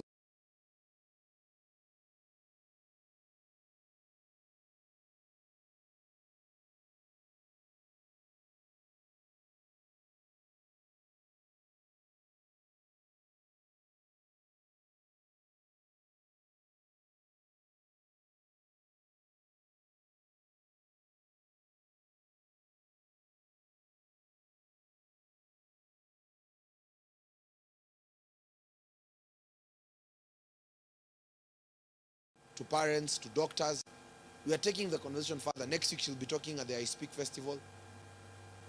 We need to take this conversation further. And even for parents, as a father, if your son came and told you that people are laughing at his looks, are you well equipped to talk to your children about their self-esteem? Because right now I'm working with one of the young men, he's called Michael. He's been body shamed at school. The boy used to perform when he was young. But right now, the other day, the father was telling me he just dropped in terms of his credentials. And the father did not know why he dropped. But at school, people were telling him, you are looking like a girl, because his body is a bit, quote unquote, soft. So he even told me, I feel like I'm not sure whether I'm a boy or a girl. Because if 100 boys laugh at you, it's powerful. Because at that time, the boy has not yet built a strong muscle when it comes to self-esteem. So we therefore need to get to a place where these conversations now need to be had, especially on the external confidence aspect. It's a major deal. Some of you are CEOs here. Have you ever asked yourself why your employees fear recording videos? Go check real estate companies. Most of them just post flyers. They don't post videos because they fear being seen. They fear being seen. The videographers who are here, you'll realize that people, when you're taking pictures, photographers, someone will tell you, weka filters, make sure may edit. How many clients wamejam juu kuedit picha venye ilifaa itoke na hivyo ndiye anakaa. Photographers will bear me witness, right? You are a videographer. Where is Stan or Bethel? Umeitengeneza posta mtu akajam. Kwambia mimi sikaingi hivyo. It's a challenge.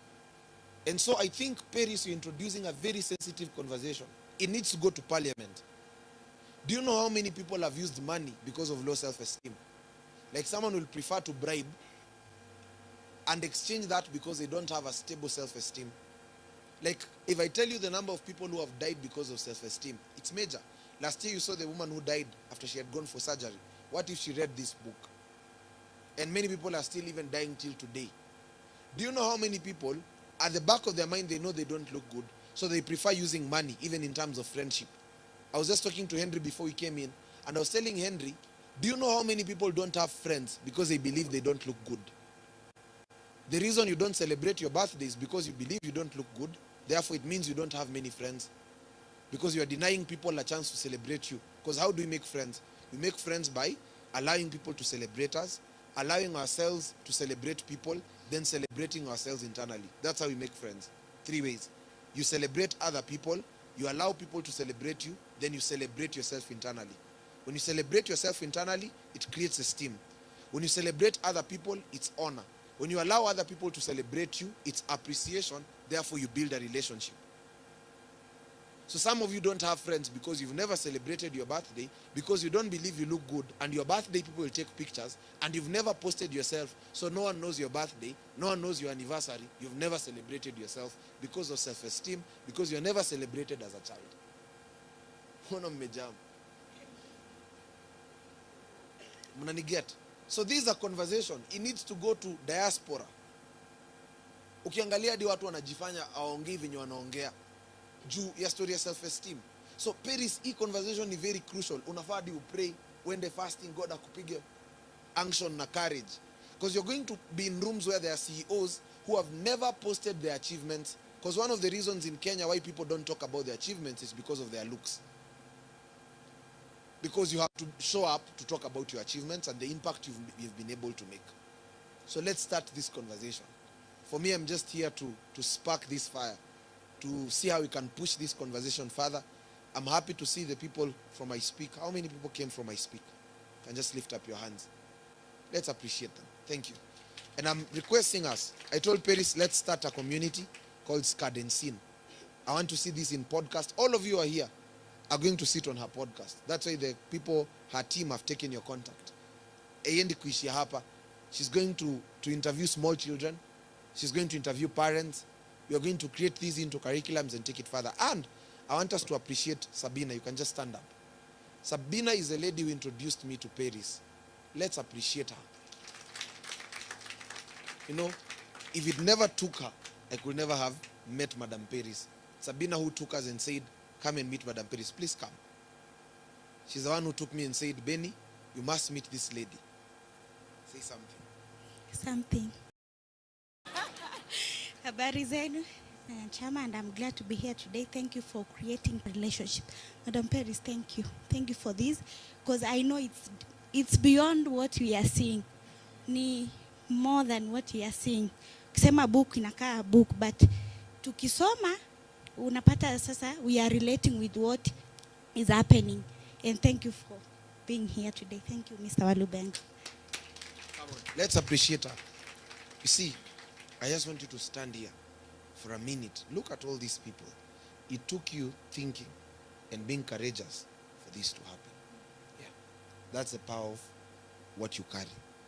Look at them. Yeah. Yeah. God bless you. Thank you. So, ladies and gentlemen, I want to bring in Madam Peris. And I want us to, this room is too small for this book. Are you understanding? I was just telling her, let's start this as a movement. That consistently, we're going to see so many events happening. Next weekend, she's talking to more than 500 young people. We'll be gathered at Nairobi Cinema at the I Speak Festival. If you have a teenager, send them our way. And as she'll be speaking to them, we want to do a book donation. All the students who came from Moi Girls, make sure that you gather your friends next weekend. I speak 23rd of August. And as Madam Peris will be speaking, she'll be signing books for more than 100 young people. So I'm requesting all her friends, because the young people might not be able to afford buying this book. The quality of this book is off-white. It's not white. Simnajua kuna different qualities. White is the cheapest paper. But we did global standards. She did powerful images. So the value of this book actually in the market is 2,000. But she sold it at 1,500. And we wanted us to get as many copies for the young people and see how she can be able to sign for them and start this conversation. She'll be having a panel session with one of the youngest influencers in Kenya. Her name is Pendo Precious, 10 years old. She'll be interviewing her about this book. And Michael, they'll be sitting in a panel session. One is 10 years old, Michael is 12 years old. They'll be sitting in a powerful panel session to engage her. So I believe that we can all sponsor a number of copies that can go to these young people. Peris is not writing this book for the sales dozake. It makes sense. Sijui kama mnaniget. Unajua kuna books za kuandika ndo uuze. But there are books that you write to push a conversation. Because as authors we write from 4 places. You write to make income. You can write to build influence. You can write to build an image. And you can write to build impact. Meshika. Income ni ile book unaandika ndo isell. Influence ni ile book unaandika ujulikane. Image ni book unaandika for the sake of personal branding. But there are books you write, not even for now, but so that they can spark a hard conversation and people can begin to face themselves internally. So let's help her to push the impact. And she'll be speaking in high schools, campuses. So the more we finance the book, we make it easier. Because she has a team of more than 7 people who've been behind the scenes to ensure that this is being done. And it took a lot of effort to, by the way, convince her to even host the event here and to bring in the young people.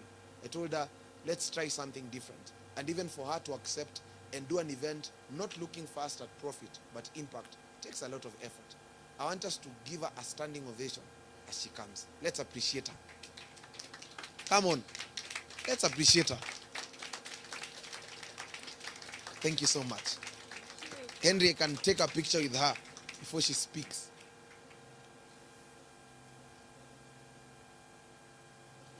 Let her speak to us her heart, why she wrote the book, and what next. Cindy, so we can have our seats as she speaks to us. Thank you. Hello, hello. Hi. Kwani mmelala? I want us to do something silly.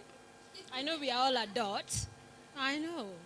I talk about skin, right? So I can make you do something silly. So look at your neighbor and do something stupid that you've never done before. Whether it's a tongue, whether it's a do something so that you can do something. Did you? Let me see who is full of themselves thinking this is beneath them. Did you do something funny?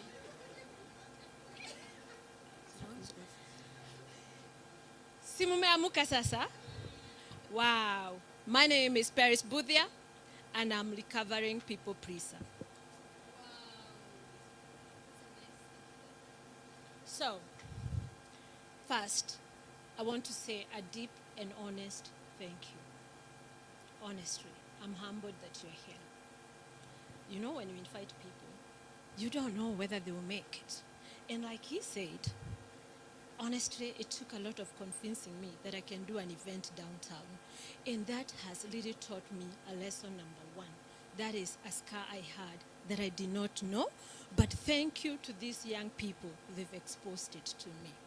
See, normally when I do events, I do them on hired hotels where I invite my friends and we wear a gown and we have sit down. I have my friend Cynthia here. She can tell you that is so true. Even her, she was like, downtown? Okay, girl. So the thing is, these have taught me something. Before I even give you my message, that seriously, we do have a lot of scars that we don't even know we have. And we truly need to look at them and face them. So, today is not just a book launch of Scarred and Skin. No, no, no, no, no. Today we are holding a mirror so high up for the whole world to see and rethink how we define true beauty. Today, I want you, my friend, my sister, I see my sisters in the middle, my brothers, I need you to look at the mirror. Put the mirror so high and look at it and rethink how you speak to yourself.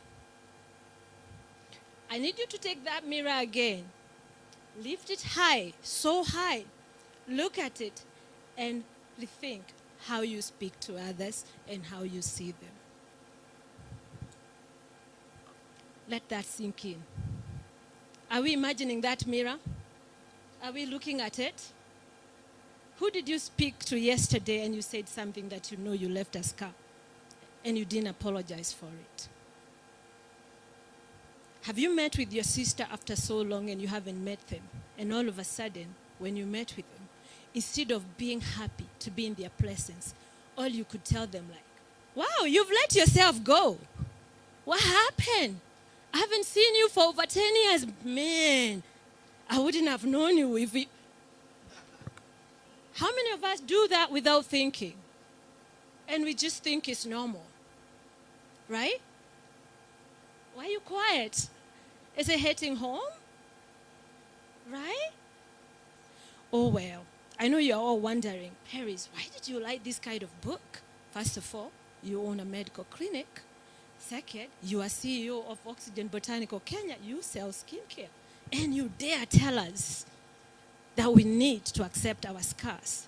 Let me tell you, in this world we live today, we're just a filter away to look different. I love this girl who spoke today. You know, God bless you, God bless you, God bless you. Look at her. When you look at us, do we look different? But some of you are already looking, she's dark, you are right. Because apparently, with the world belief, the lighter you are, the better you are. Well, I'm here to break news. I'm here to break news, yes. The scars we carry inside, you cannot hide them using filter. So today, everybody is a speaker. I like what my friend here said. We are not motivational speaker. By the way, we are not motivational speaker. We are not trying to motivate you. We are stating fact. Yes? Today, everybody, if you go to TikTok right now, as we speak, there's somebody giving a lesson about skin, about how to dress, about how to think, about nay. But they are filtered. Because behind the filter, we can be anything we want to be. But unfortunately, my friends, I'm here to break news. You cannot filter your emotional scars. So you can buy the biggest car to prove to us you've made it. You can honestly build a house in a 10-acre land on top of a hill so we all can look at you and see you've made it. You can wear $1 million suit so we can know you made it. But if you're trying to just cover your scar with a blanket, when you finally go back, this, my husband left me because I was big, fixed. I am bullied in class because I am short. So when people see me, they don't respect me. So I need you to fix this so that when they see me, they don't realize I'm short. They can just see my skin and I'm loved. Are we together up to this level?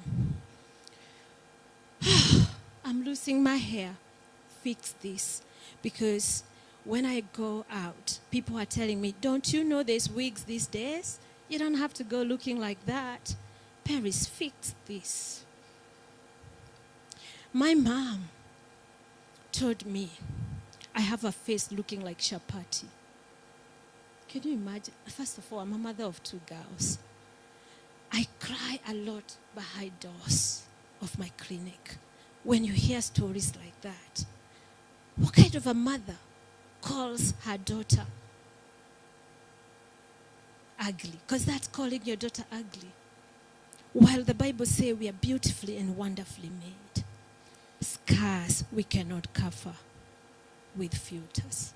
In this world of today, where we are only one filter away to look our best, I want to remind you that the real you live inside you.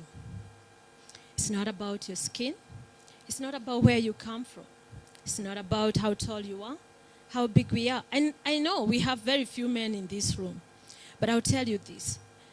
If I tell you that in my clinic I treat more men than women, would you believe it? Because I know the narrative go. Even when I wrote this book and I said it to one of my friends, he was like, oh, clearly that's not for me, it's for my wife. I was like, dude, get out of yourself. No, you need it more than your wife. Because I'll tell you why. Biologically, men are wired to fake their looks. They exaggerate their looks. If you call every man here in front and ask them, how do you look? They'll be like, of course I look good, even when they don't smell good. They believe they look and smell good. That's why you'll find a lot of men will walk aloud, Mr. Alubeg, they'll walk aloud, smelling sweat, and they don't even notice it. But they have confidence. I look good. Biologically, men are wired that way, to exaggerate how they look. But let me tell you, that is to their advantage and disadvantage at the same time. Because that fake confidence, they use it as a safety blanket to cover up all the other issues they are suffering with. So when they come to my clinic, in a closed door, and most of the time they like to come 6 p.m. when the clinic is closing, so nobody will know they are there. Yeah, see, their ego doesn't allow them for people to know they come to see me, right? Man needs this. A lot of my brothers are suffering with this. I know my brother wouldn't mind me saying this. He didn't make it because of some engagement here and there. But when he was the first person, when I finished writing this book, Maish, if you're watching, God bless you. He's the first person. I'm that close to him. Everything he says, I think twice. Is it okay? So I sent him the copy, the manuscript, and I said to him, I know I'm asking for a lot, but this weekend, I would want you to take time to go through this book and tell me what you think. I remember I said it aloud midnight, you know. We write things at midnight. That's when the mind is clear. And so immediately, I didn't expect him to reply. Immediately, he replied and said, wow, before I even replied, I just went through one chapter. And yeah, this book needs to be out. Well done, my sister. Right there, I was expecting my brother to say, now what is this? Right there, what I applaud him for, he literally said, I've read and I can see I'm connecting. And I can imagine how many people will connect and resonate with what you're saying. So he was so happy that he said, I'm actually going to support this. I think, is it 2 days ago, he actually bought 20 books. And he said, when you go to speak to school, that's my seed. May you go give the 20 book to schools that you're going to go speak to. So this book, I'm starting a movement, you guys. Because, let me tell you something that made me cry. Do you know a research that was done in over 10 countries, USA being one of it, only 4% of women believe are beautiful? No, did you hear that? Over 10 countries, USA being one of it, only 4% of women believe are beautiful. What does that tell us? So all of us who are here, Jesus, are you the 4% or are we? Does that mean we are all feeling like now we're not beautiful? Seriously, if you can be honest, if right now I could say with a show of hand, both men and women who are here, I want to see somebody who've never struggled with self-esteem. Please, because self-esteem, we've all... So the one person who have never struggled with low self-esteem, self-doubt, lack of confidence, feeling judged, feeling not seen, not heard, please lift your hand, if there is any.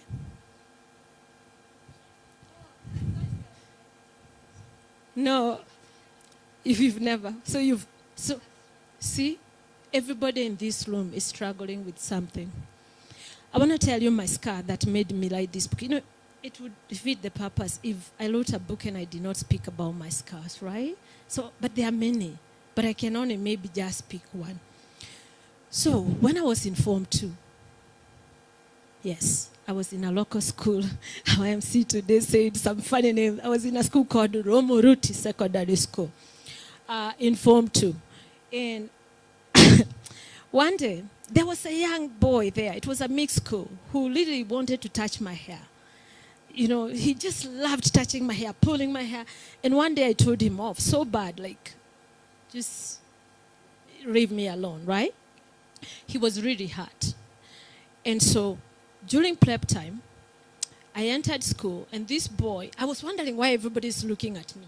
Like, I entered and everybody's looking at me, laughing, looking at me, laughing. I'm like, what's going on? Then when I look, for those who, you know, I'm 51, so maybe some of you, those days, I don't know whether you know Blackboard. You know Blackboard? Do they still use Blackboard in school? Oh, okay. So the Blackboard, he had drawn a frog. I want you to imagine a frog, and even the color green with the bulging eyes. You see my eyes? I was blessed by my dad. He has big eyes. May he rest in peace. So I have big eyes. Now, he drawn a frog, green frog, with eyes bulging, and has glitten there. By that time, I wasn't married, so I wasn't Peris Mbuthia. I was Peris Githinji. Peris Githinji looks like this. I walk in. I looked at it. I want you to imagine a Form 2, you're how old? I was 15. Oh my God, I didn't know what to do. I didn't know whether to sit down. I didn't know whether to walk out. I didn't know. I just sobbed. I just found myself calming myself down, shrinking, and sobbed. And in that mix, my desk mate came and held my hand and wiped everything. And as he was doing that, the teacher walked in and asked what's happening. And so I was called outside, you know. He tried his very best. But let me tell you, fast forward, that thing never left me. After that, I went home.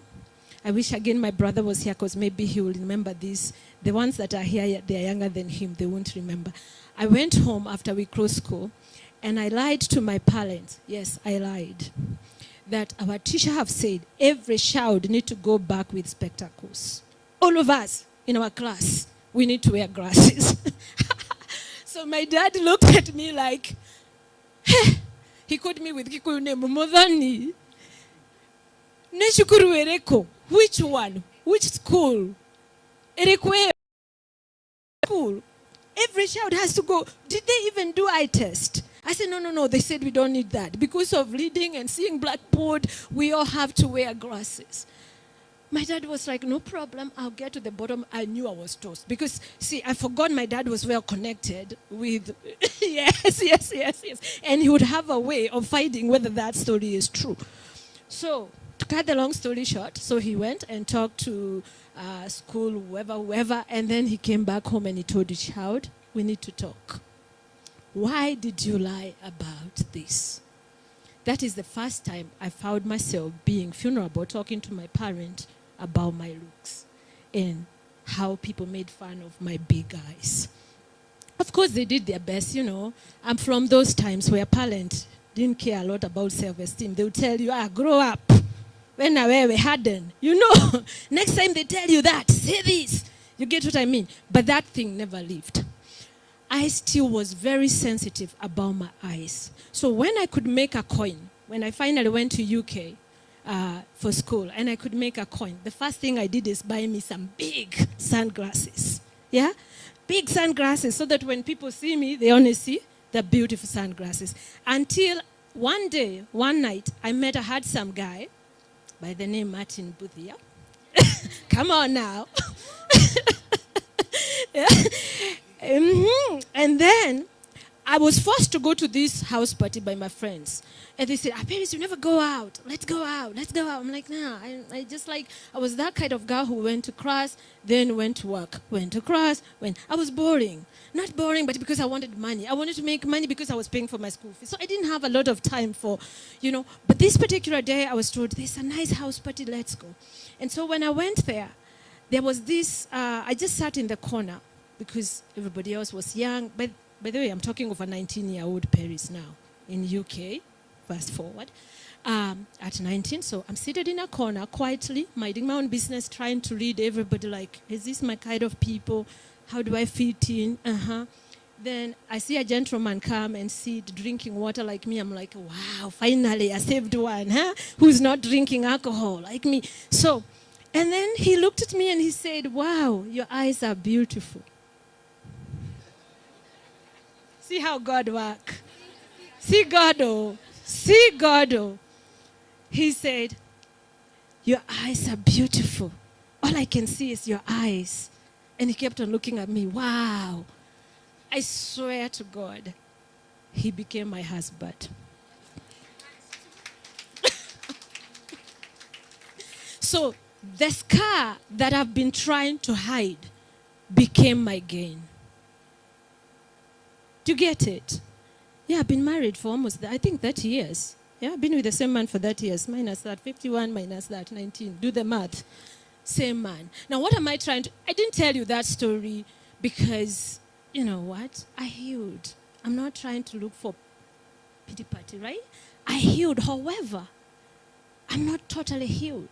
There's a time I find myself, like the gentleman before me said, when I go to take photo, you find myself telling the photographer, let me wear my shade. I think I look better with shade. And then all of a sudden, there's that voice that comes inside and tells me, are you really trying to hide your eyes or do you really think you look good with shade? Do you get it? Shame.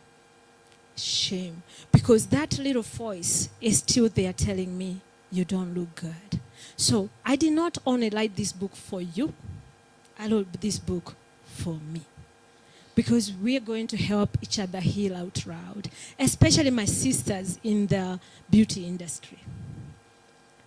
My fellow doctors, I'm a medical esthetician, she's a dermatologist, and she can testify to you that when people come to our clinic, they expect us to be perfect. There you have a pimple because you had a bad night last night, you ate chocolate, had a glass of wine or whatever you did, and now you wake up the following day dehydrated and your skin is not cooperating and you're like, I'm not wearing makeup today, I'm going to work. This is what people do when they come to my clinic and I have no makeup. Peris, you look tired. Did you not sleep well? And I'm like, no, I'm just not wearing makeup. And they're like, oh, I knew there was something different with you. Why? Because they want to see perfect. When they see me, they want to see perfect. 2 days ago, me and Winnie did a video for Scarred and Speech. We're going to be doing Scars and Speech, Scarred and Skin podcast. We didn't wear makeup. We said, this one, we are going bare. Because people will start questioning us. You always wearing makeup and you're telling us to own it. What's your problem? We're not telling you not to wear makeup. We're not telling you not to wear skincare. But what we are asking you is, why are you doing it? When you come to my clinic, before I treat you, I need to know, why are you doing it? Is it because a boyfriend said, you don't look good? Is that the reason why? Why are you doing it? What is your why? You who is here as a young gentleman, who is working so hard to prove to a girl that you got her, why are you doing it? Is it for you? Or is it just to get the girl, and after you get the girl, then what? What happened after you get the girl? People pleasing. I told you when I started, my name is Peris Mbuthia and I'm a people pleaser because I lived there for years. I would take care of everybody else and me last. Until one day, I decided to go see a therapist.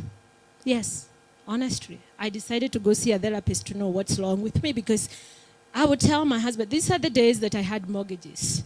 And then I would tell him, so-and-so need this money, so mortgage can be, do something about that later. Let's first take care of this. You know, I would use my credit card, and I have credit card debt just so that I can, you get what I mean, show up and show off. Then people pleasing. I went for therapy, and I'll never forget the question I was asked. Peris, I need you to tell you, for every single time you do something you didn't want to do, but you did it anyway, for any time you've done something because you are asked to do it, but you didn't want to do it, but you went ahead and did it.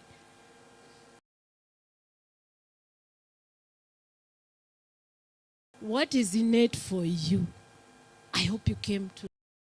Do you know why I did this here? If I did it on where I did my last event at Village Market, would have, as you know, we'd be having what you call the media cover, you know, we'd be having so many people enjoying. Why? Because it's glamorous for gram, right? We'll be posting hashtag Village Market, hashtag, you get what I mean? But this wasn't popular. And I did it, why? Because what was the reason why I was writing the book? Was it, like he said, to get famous, to get noticed, or was it to impact life? I did this book to impact life. If you buy it, I'll be so grateful. But even if it's not bought, I will continue preaching the gospel because God has asked me to do that. And so my prayer to all of you here, that you come out of here knowing your why so strong. Why is it that you want that big house? Is it really for you? Or is it so that people can know you made it? Why is it that you want to travel abroad? Is it because really you hate Kenya and you would want to go live abroad? Or is it for you because you want to experience other things, to expand your, you know? Or are you doing so people can say, now he live abroad? Because I've done that, people. I've lived in every continent. And if you're empty, you're still empty. I eventually came back home because there's a reason why I was born in Kenya. And so God wants to use me here and for this season. So when people ask me, what's wrong with you? You could be living abroad. Like now, Kenya, kila mtu ana makasiliko. Why are you still here? And I remind them, because this is home. Whether it's good or bad, it is home. So ask yourself question. Honestly, if nothing else you get from here, for anything you do, what is in it for you? Are you doing it for others or for you? Because if you're doing it for you, most of the time, it's not coming from a love praise. You're doing it to be noticed. You're doing it to be loved. You're doing it to be seen. You're doing it to be heard. The real one is the one you do it for others. when you serve others, you become happier.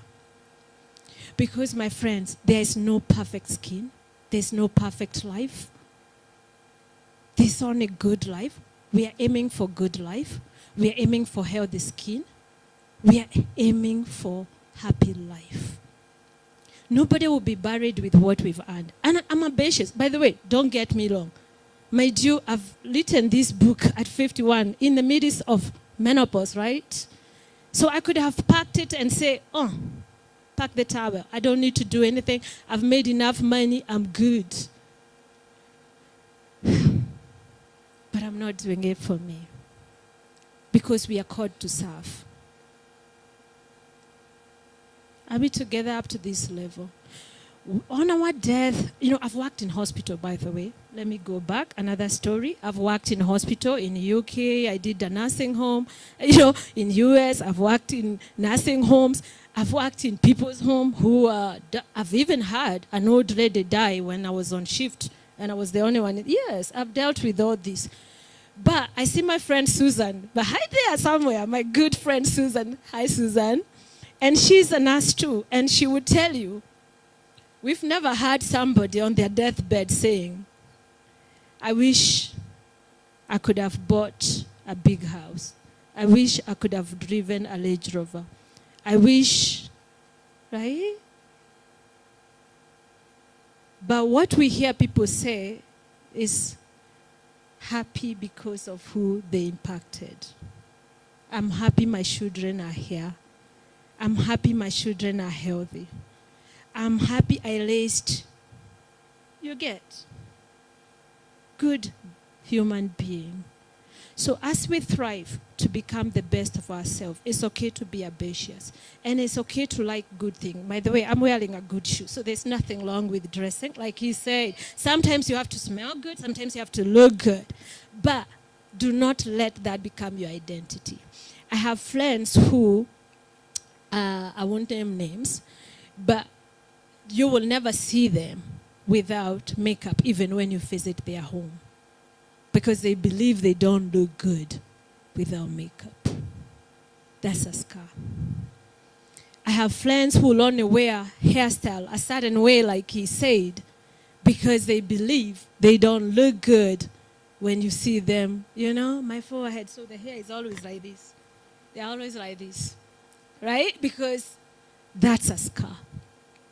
I have men, yes, men, who wear the most expensive watch, or they'll be driving the most expensive light. Meanwhile, the children and the kid, the mother, they are walking. Shame on you who do that. Just because you want to flex, you've made it. It's a scar. Address it. Address that scar. So this book is a call to everyone who is in this room and those who are watching me online to rethink the way we define real beauty. Real beauty doesn't flex. Real beauty is you facing your scar, because your scars are your strength. Just so I take this home as I wrap it up. For those who go to gym, they would get this. You go to gym and you're told you need to lift weight and for you to gain muscles.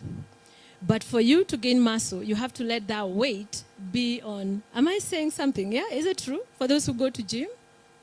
Yeah, you have to be under pressure until you can't hold it anymore. That's when you're breaking, the muscle so they can be rebuilt big. Same things with the scars of life. Whether it's your mom who told you you'll never amount to anything, because there are some mothers who talk to their kids like that. Whether it's your dad who, because of their lack of understanding, told you that. Ngabeno. We used to be called that. For those who don't speak Kikuyu, that calls you a cow. I don't know why they would call us names like that. And now you believed you are a cow. So you and now so you're like, why am I putting effort? Because do you get it? And I've done it. I'm not saying I'm perfect. By the way, I'm not a perfect. You know, we were raised by those parents, so we became those parents. And that's why Millennia and Gen Z are looking at like, what? Who are you? You dare talk to me like that? And, you know, we're going to have a fight, me and you. I like Millennia and I like Gen Z because honestly, you speak how you feel. We were not allowed to do that. We are only supposed to be seen, but not to be heard. Isn't it true? Even if your mom said what, or your dad, or your auntie, or whoever, you are not supposed to speak back. So when we leave this room, if you are a parent, kindly, before you speak to your children, even when they've done something you're not happy with, don't scar them. Be very careful of the words you use. Be very, very careful. Because the next thing you'll find is what this beautiful girl said. You'll find your daughter or your son cutting themselves in the room, trying to remove the pain that you have just caused.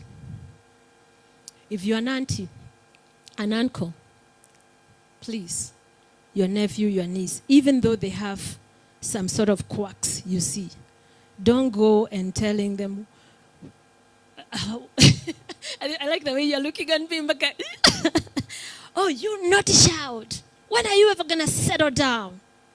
Find a way to collect the child with love. Don't call them naughty. That's a scar. Because they might just decide, after all, everybody think I'm naughty. I might as well live a naughty life. That naughty life might go from a baby to a grown-ass man, excuse my language, who is now doing whatever he pleases because he was given the green card of you are naughty. If you are a husband, please speak to your wife with love. Even if there's something that you don't like about them. Don't go comparing them and telling them, hey, Dr. Winnie, na hiyo nywele yako, mbona ikaika ya Jane? Have you not seen how Jane do her hair? So you ask her where she go to salon. Next time you can go together. That's a scar. You've just told your wife she's not good looking like Jane. And you've just told your wife, I'd rather Jane's hairstyle, not yours. It's a scar. Jane's hairstyle, not yours. It's a scar. Your wife might from that day now decide to just, they're very fragile. They really are fragile. When he come home, be kind with your words. When he's late, be kind with your words. Don't start telling him, oh, sasa ulikuwa na nani? It's a scar. Because he might just start doing the things you want him to do. I'm supposed to be there for you. I hope that you help me take this book wherever it's needed, in school, in college, in beauty college, in church. Please, this is a welcome for everybody who is here. Feel free to purchase not a copy, 10, 20, 30, whatever God will put in your heart. My heart is full. I'm so grateful to all of you. And let us heal loud. Yeah? My name again is Peris Mbuthia, from scarred to healed. Wow, wow, wow, wow. A round of applause. A round of applause, a round of applause, a round of applause. Now I want to borrow a leaf from what Benny did. I want us everybody to please be upstanding. Everyone, please, let's be upstanding. Apart from you. Apart from you. But everybody else, let's be upstanding. I want us to take 5 seconds and appreciate Madam Peris. From your heart. Piga tu makofi. Piga tu makofi. I am telling you. Thank you. Thank you. Thank you. You can have your seats, ladies and gentlemen. You can have your seats. Wow. Scarred and skin. Amazing conversation taking place. Clarion Hotel. And Madam Peris, thank you so much. I was doing a little bit of research on you. And I discovered your TikTok page, the first video is advised for all husbands and wives to go watch. The one that is pinned, it has 531,000 views. I mean, so this room alone cannot contain the kind of wisdom that you carry. We bless the Lord for you, man. Thank you so much for introducing this kind of conversation. I have a different perspective. So now, ladies and gentlemen, what I want us to do, we have an awesome panel here. We've got an opportunity to listen to each and every one of them. Have you guys enjoyed and learned from them? Can we appreciate this awesome panel one more time? Good. So now what we're going to do is this. This conversation will not be complete until now questions can be thrown from your end to them. So now take this opportunity. You've just been told consultation co-office is a different kind of story altogether. Seated here we have wisdom personified, including the high school over there. We are not going to look down on you because you will affect generations to come as well. So what we're going to do in this place is this. If you have a question, direct it to any of our panelists over here. I'm going to give us 10 minutes starting now. So if you have a question, you're going to just shoot your hand up and I'll come to where you are, give you the microphone, then you're going to get an answer directly, straight. Anyone? And even online, if there is it, those who are following us online, if you have a question, you can just type it down there on the comment section. Then it's going to be addressed from this point of view. Anyone with a question? Anyone with a question? Or Wangari, you want to start out as the... Yeah, I think I can direct this to Winnie, Dr. Winnie. You had mentioned a bit about the story and the struggle that you went through. And for someone who might not necessarily have the chance to access a dermatologist, what are some of those practical things they can do for themselves, not just to enhance their skin, but also to enhance how they feel about themselves? Right. Thank you so much, Wangari. And I'll shift from what I do to what I had to go through growing up and getting to the person who I am. Most of the time, we have a lot of wisdom and people willing to walk us through the journeys, the trauma and the things that we're going through. The thing is, no one knows what you're going through until you speak about it. The first time that you say about it, it's hard. You'll go home and cry. The second time you speak about it, you may not be heard. But the third time you speak about it, it's not someone who is seated next to you that hears your story. It could be even people, the people who are watching us or the people who are sitting in this room. They relate to your story. Some of the people who held my hand through the career and growth, they are people I met while working. And they have been there. Their mentorship didn't come outright because of what I was going through. They didn't even know. Right? But at the back of my mind, I had the zeal that I know where I'm coming from, and you can relate. When Peris speaks, you can relate to her story. And these people are already out there. Right now, it's like a small village in the world. They are always sharing information. The video said about 500,000 views. So there is always someone who has gone ahead of you, spoken about your story, freely, and they're not even charging you. You'll get this information, be it on the social media, YouTube, anywhere, books. That information is readily available. So always seek to find information that relates to you, something you're looking for, and eventually you land to that one person who is willing to hold your hand. Okay? Back to the consultation room. There's a lot of information and misinformation about the skin, especially some time back, as medical practitioners, we never used to do content. As medical practitioners, we never used to advertise or speak of anything that is related to health. Why? Why are some of us coming in front and leading the way to speak about what we do? It's because we have watched for so long misinformation being, just dished out on the socials. And I can clearly sit and see this is wrong information. So it's at the touch of your phone. There's a dermatologist somewhere online speaking about skin. There's a therapist or a mental health practitioner, medically certified. They're speaking about mental health. There's a gynecologist somewhere speaking about women and men wellness. So just go out there. Information is free. There's a lot of people saying what they should verify. Check them out. Are they qualified? Which are these facilities they attach them to? We do a lot of public, professional health education. And that's how you get to find that. We also do a lot of pro bono work, honestly. Like in my clinic, every week I'm seeing a child, I'm seeing a person for free. They will reach out on the inbox, and then there's a way we scale that. Because it's about the impact of what we... Right now we've moved from where what he was saying, you creating value, you're selling, or you're making the money, to now trying to give back to our society so that we all have the information. I hope that answers your question. Appreciate her tafadhali. Anybody else with a question? Oh, there is one over here. Sijui kama nisimame. Sijui kama mimi ni boomer, millennial. Thank you and congratulations, Peris, for this. I've known you for a while, and let me just say she put me on sunscreen. Mimi ni wa hiyo generation ya Waafrika hawakuwa natumia sunscreen. And I'm so happy for you and the journey, and I'm happy you're here. There's a reason you're here, and my name is Rita. I'm an advocate for women's rights, access to health for women. Nafanyanga kazi mashinani. And that's why I'm happy you're here, and I wouldn't have missed it.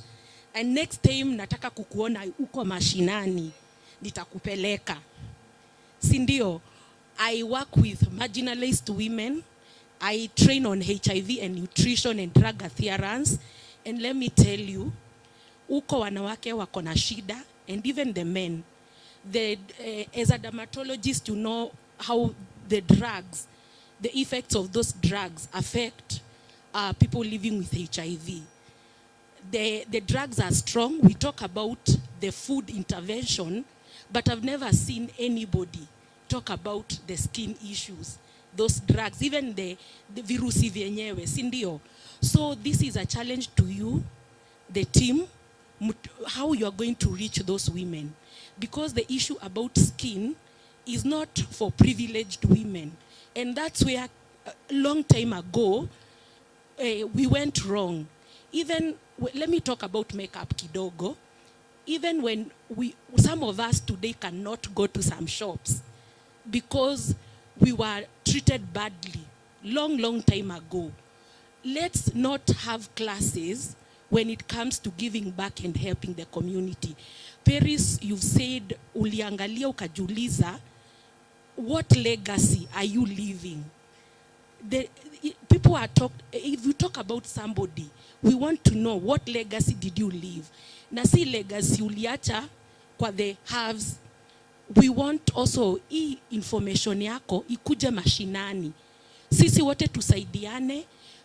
Do a package whereby the women, hata kama ni skincare, wanawake I'm talking about, and children also can reach you and can reach your services. Sindio. Today, Peris, I think it might not be, mine might not be really questions, but just a point of view. Today, also umesema twende ndani, sindio? This colorism we are talking about, what is the root cause? And now I get where your story is coming from. You've talked about the boy child. I've listened to men. I also talk about positive masculinity a lot. But where is this thing that men cannot reach out for help? Where did it come from? That is the source. That is the root where we need to address. It's because we were socialized to believe men, take it like a man, stop crying. That is what we need to address. Those are the scars we need to address. But are we ready for those conversations? That is the point. Another thing, I'm so happy to see young people here. MC utanikatisha nikiongea sana. I'm not a politician, but utanikatisha. I'm trying to be brief. I'm so happy to see young people here. And I need people to decolonize their minds when it comes to skin and skin care. Because look at the root of where this issue of colorism came from. Those are not our beauty standards as Africans. If you look at the history of Rwanda and the genocide, how did that genocide start? Who decided who is good and who is not? Who categorized those Hutus and Tutsis? let's own our space and be confident in who you are. And I'm loving these conversations. So, asanteni, maybe mnaweza nijibu yo part ya how do you take hii kitu mashinani. Thank you.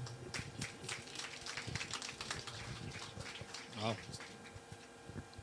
Hi, Rita. Thank you so much for coming. And yes, the reason I did this launch here is because I'm ready for that call. That is the reason why I decided, me, Peris Mbuthia, I'm going to get out of my comfort zone and start going where I'm needed. I could have launched this book in Lavington where my clinic is, but I choose to come here. Why? See, if you look aloud, you see there's a lot of youth. I came and I did a video outside and I said, you can take a matatu to come. You know, I'll be happy to see you. You can take a boda. I'll be happy to see you. So even when I came here, I knew the kind of people I'm coming to speak to. We need to take, you know, this talk from our clinic, because those people who come to see us in our clinic, they already can afford to come and pay us for consultation, and we tell them what we need to tell them.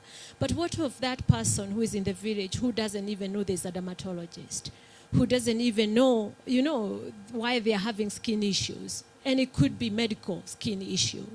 So yeah, I'm ready. We'll make it happen. Wow. Wow. Amazing. A chance for one more? Or maybe two more? Actually, I have. Oh, there's one. There are two people from Speech and Pitch. I'd like to give them a minute each. That's Julian and Esther, to pose a question or a comment if they have. All right. Julian and Esther, where are you? Julian? Even if it's not a question, you can do a comment. Are they here? Have they stepped out? I think. They're there. Right. 2 minutes and they will be here. Oh, there is one over there. Good afternoon. Good afternoon. My name is Amos. I'm from Pitch and Speak. I think I got here late, of course, with our teacher there, Benny Hinn. So I don't know how I found myself here. Or I know how, but I didn't know why.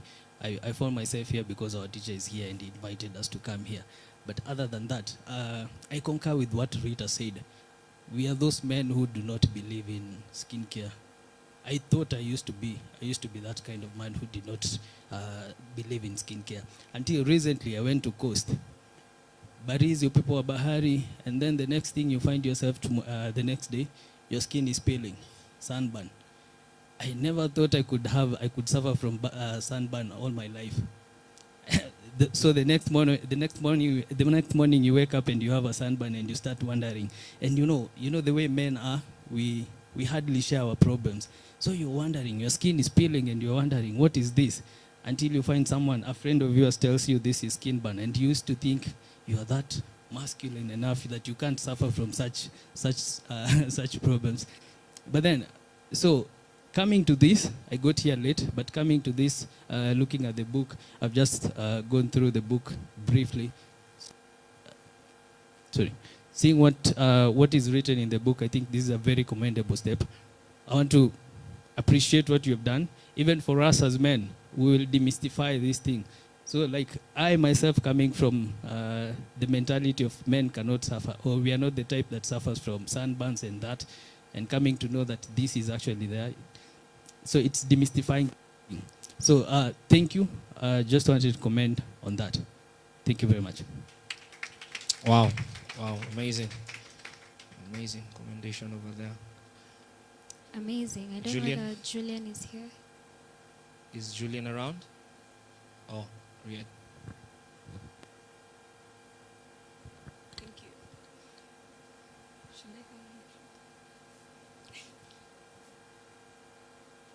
Hello, great people. My name is Mogotu Julian, and this is my story. Man has conquered almost everything in nature, except human nature. Have really struggled with my skin, as you can see, and not yet. It's not fully well. back then, I used to have some pimples in my face. I didn't have confidence. Even standing in front of the people, talking in front of maybe 2 or 3 people, I didn't have that confidence. When I was in school, that was high school, I had some friends. They used to tell me, how's your skin? How is it you have you have so many black spots on your face, and that I didn't have that confidence to reply back and tell them how I feel. So I decided to cut them off because they make me feel so bad, and they make me feel so, the confidence is always away. After that, I came, when finished after high school, I found so many friends of mine who gave me some courage and told me about how some other, the natural things that works on the skin. So I didn't go after them because I'm always afraid if maybe I take these chemical things onto my face, they are like, no, I'm always afraid about that. So I'm really so happy to be here, to learn a lot, and I expect more on this, and I'm ready to take one step to this. I'm from I Speak Society, and here Mr. Olubengo has encouraged me a lot, through public speaking. Yeah, thank you so much. Thank you. Thank you so Wow. much, Julian. Courage. I have seen courage like never before. Go ahead, sir. So these they are practical. The practical was to read your book and to speak. So Esther, so they are up just done is practical, same as Julian. So one more person. Esther. So some of these people standing before you have never stood before anyone to speak. It's their first time. So appreciate them even as they are speaking.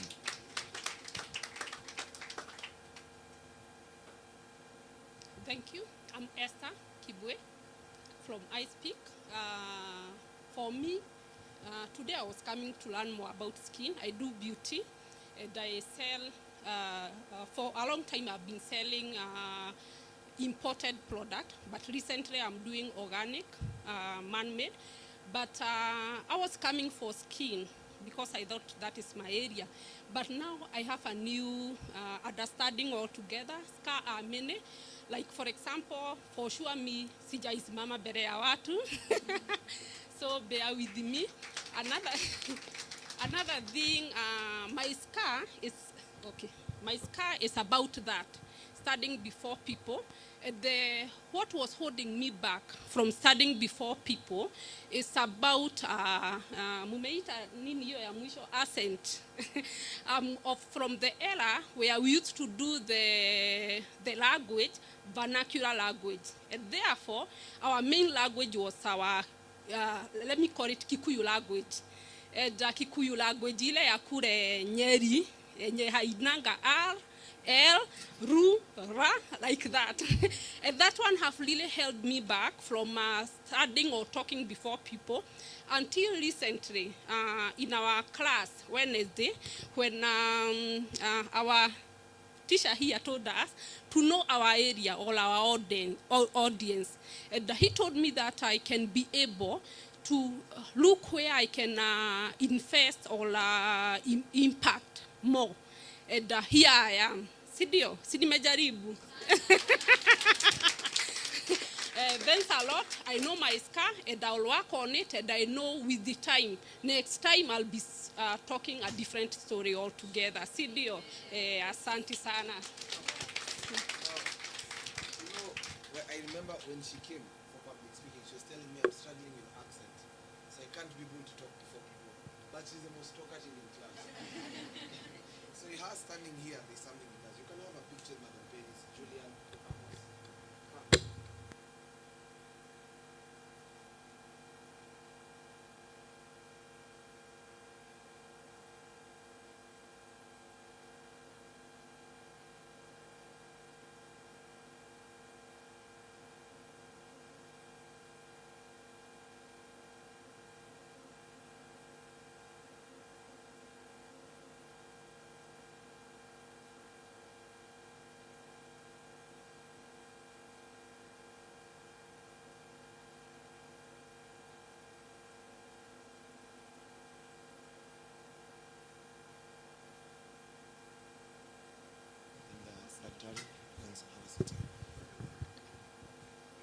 Thank you. Are you excited?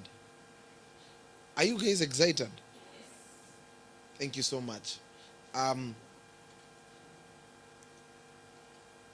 we help the ladies to carry this? George, Joel, Chris, or Bethel can help them. Thank you.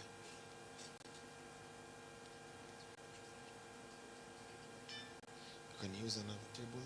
Excuse me. Is that small table?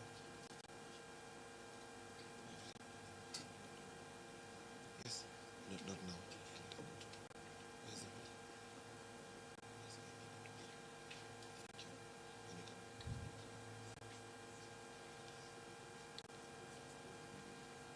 bill? I would want us to, I don't want this event to end.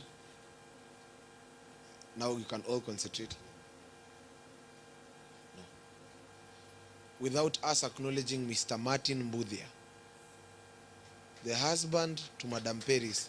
He's at the back. Come on, guys, let's appreciate him.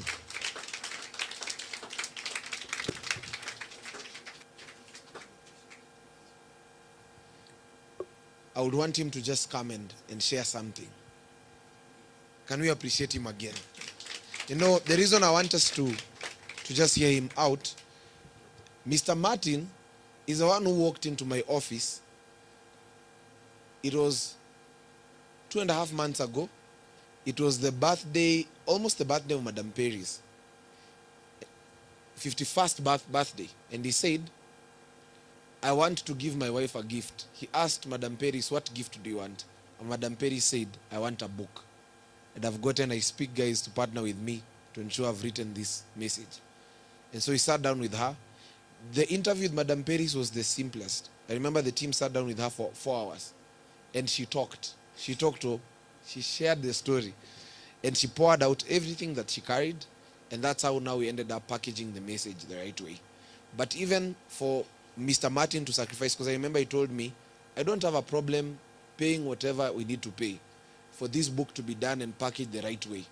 Because this is my wife and I love her. I've seen very few men who have managed to handle the capacity of a strong woman, especially a woman who is outgoing.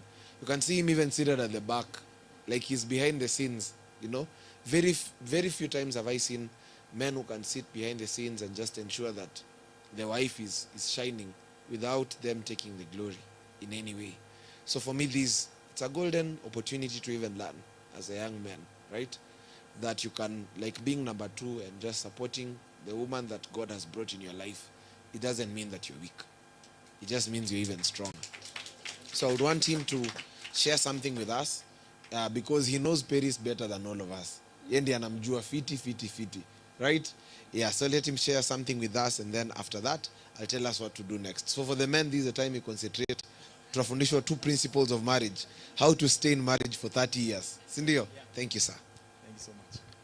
Hey, good afternoon, guys. My name is Martin Mbuthia, and this is my beautiful wife over here. Today we are here for Peris, but this journey didn't start today. This journey, if I may look back in about 1993, a 21-year-old fella went to UK, and there he met a 19-year-old. And it's funny because sometimes life puts people together without knowing the cause, the purpose, the trajectory. And at the end of the day, it's an issue of finding yourself, working as a team and trying to do things as a couple. But those days, alikuwaga tu ni chile wangu. You know? So actually, what happened is me once I went down there, I figured that I had gotten what I wanted to do in life. I wanted to travel. And even as of today, I still love traveling. She loved traveling as well. But at the back of her mind, she had this thing like she wanted to leave a mark in this world. And being the 90s, I figured leaving a mark in this world, ni kupata watoto, you know. So we had 2 beautiful children and all that stuff, but the fire never left her. And all of us, in those 30 years, we've traveled in 5 continents, we've lived in almost 10 countries, and there was still this thing that she still wanted to do. And eventually, if we figure out about 11 years ago, she said, you know what? I think she hit 40. I think there's something above 40. When she hit 40, that's when she said, look, we've been all over the place. We've been in US, Canada. We've volunteered in churches. We've talked to the youths. We've done everything that needs to be done. But it's, at the end of the day, is north, south, east, west. Home is always home. And when she came home, you could tell she bloomed. You knew she was home. And she found a purpose here in Kenya. So in all these years, from about 2014, she figured she wanted to do something with skin. But before that, for the longest, I knew my wife wanted to do something about clothes. You know, it was all about fashion, you know. And I figured if she ever came back to Kenya, she was gonna do into, you know, fashion. So when she ended up in skin, I was like, unajua, hey, but you know what? When in poor, utakaso, you'll make it, you know.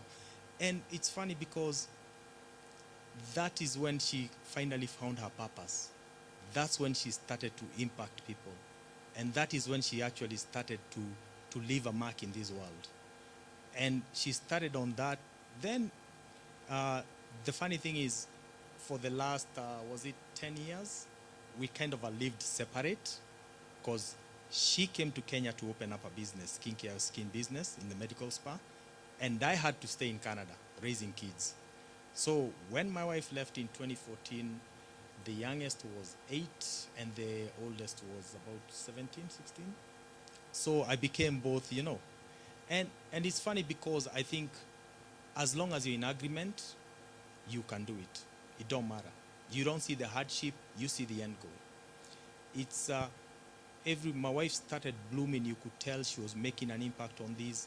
She was starting to put her foot in the footprint in Kenya, and she was making a difference. And that is what counts. So from then on, she figured out, we came back, we had a few talk, and she was like, I still feel there's something. I'm still kuna kakitu, you know. And then before you know it, she went on TV. But still, bado kulikuwa na kale kakitu, and she was like, honey, you know what? At the end of the day, you only live life once. And when you're gone, people are going to be asking, what did this person leave behind? What impact did she do? You know?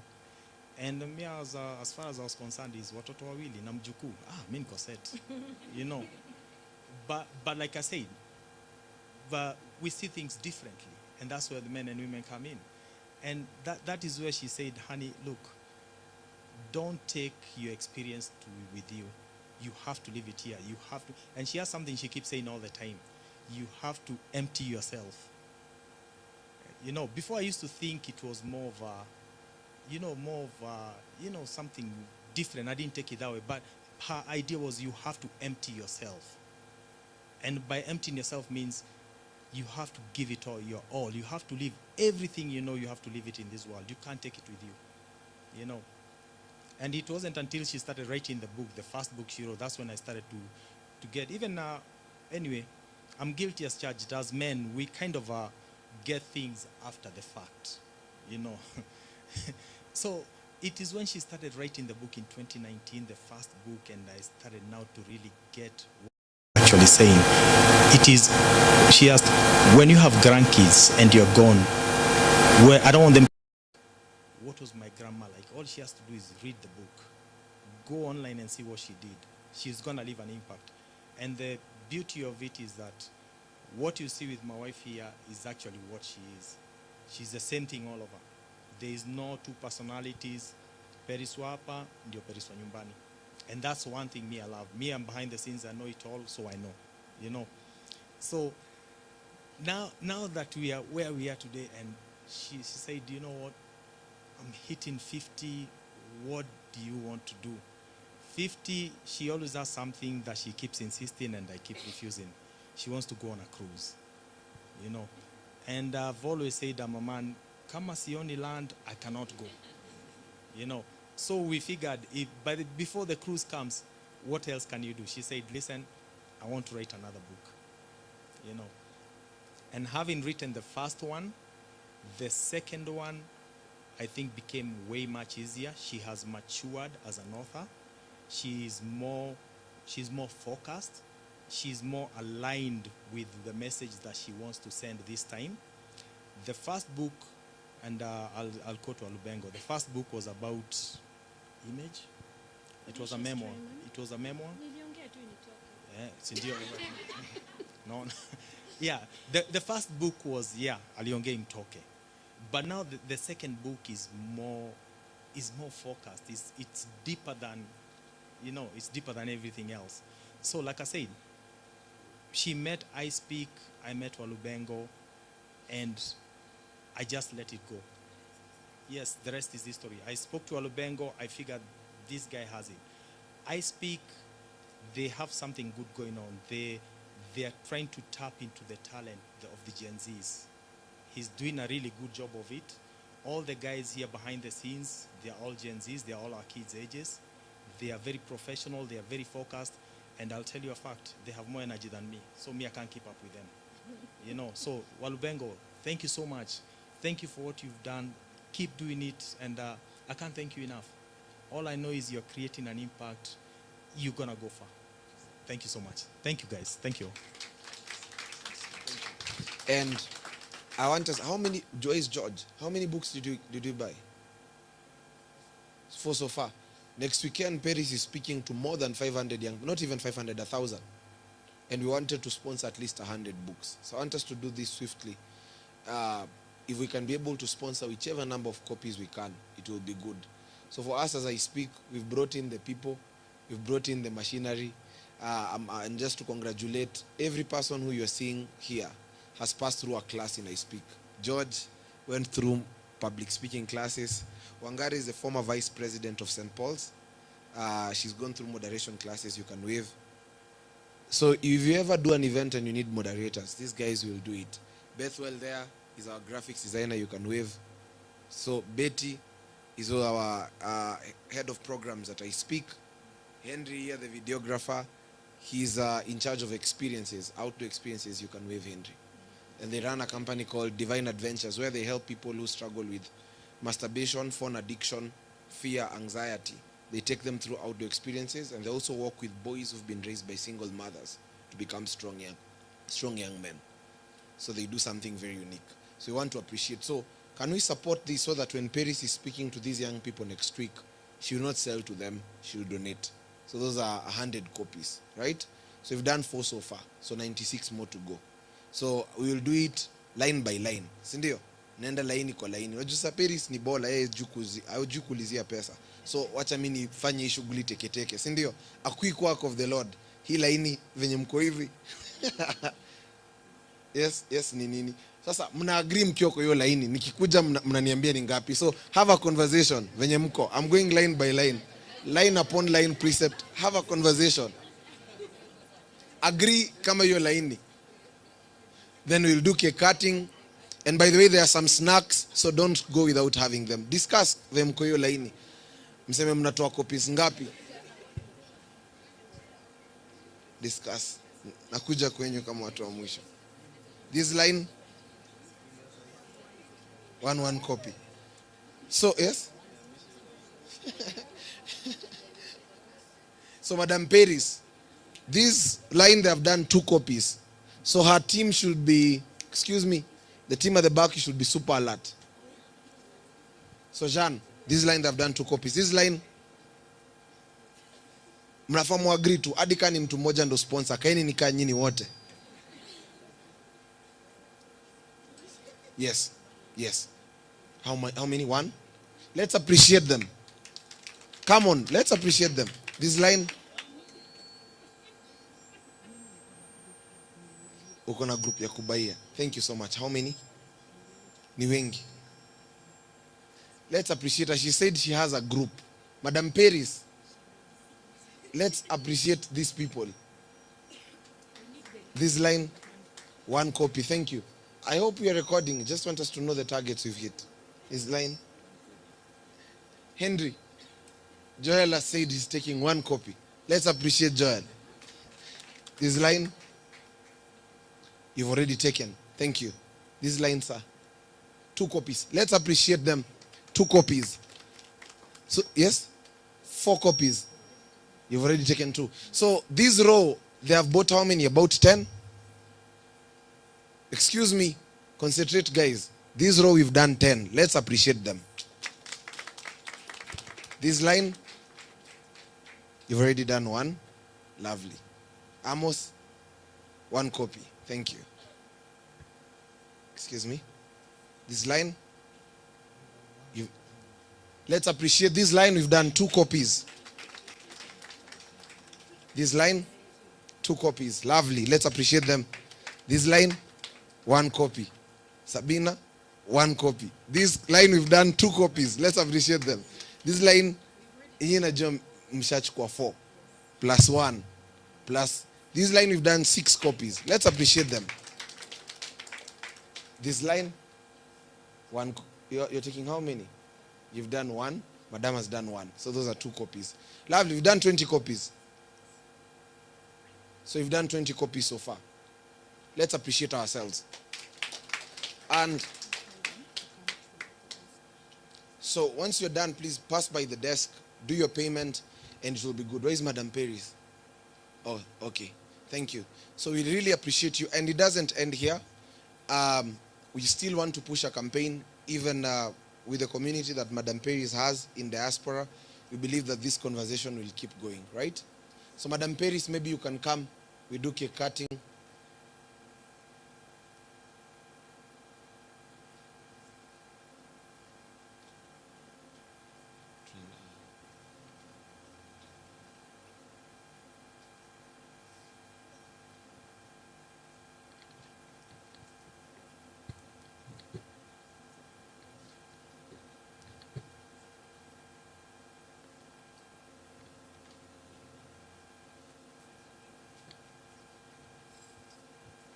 Madam Peris, you can come, then you'll greet them later once we are done.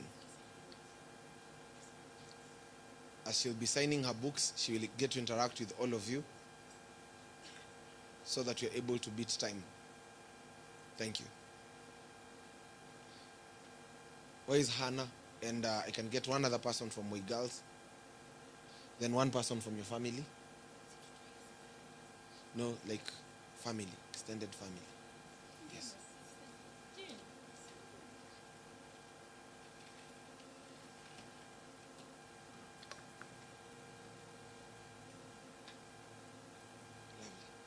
You guys can hold the knife.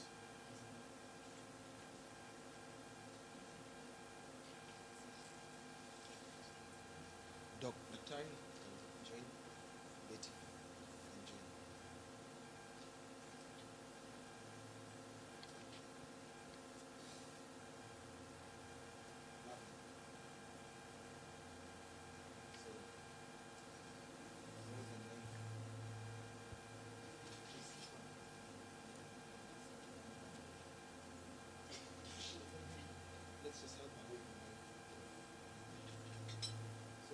This cake, you're cutting it as you start this journey and this movement, right? Please help her. Hold the cake. Just hold somewhere. And so to many more celebrations and impact. Let's appreciate her as she cuts it. Where is the team? Jean, where are you? Need to be. Lovely. Thank you so much. Thank you. can now split it. You should feed your husband, feed Daktari, then feed Betty. George. So please don't go. Make sure you have a Stan, where is the picture thing for Instagram?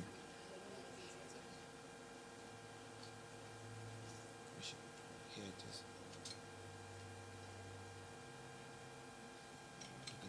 You can cut this into like 3 pieces. We feed him for the photos.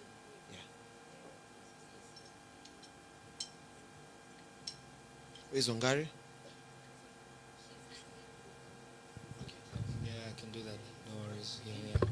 Thank you for that. Amazing. There we go. A journey just like that. 30 years ago, you took a bite of a cake like that into marriage, and now you're beginning a different journey.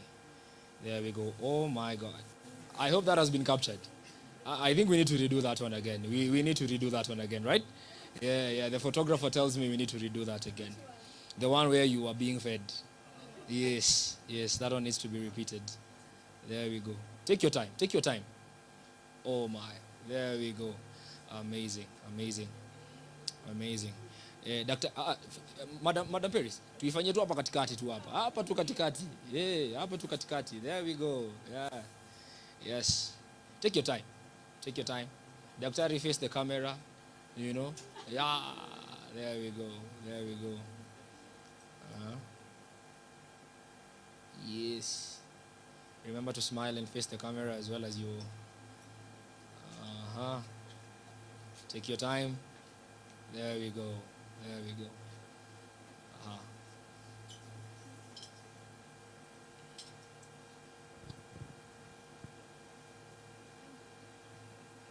Yes.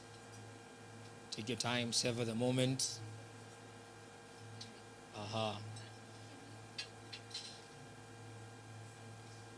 There we go. Yeah.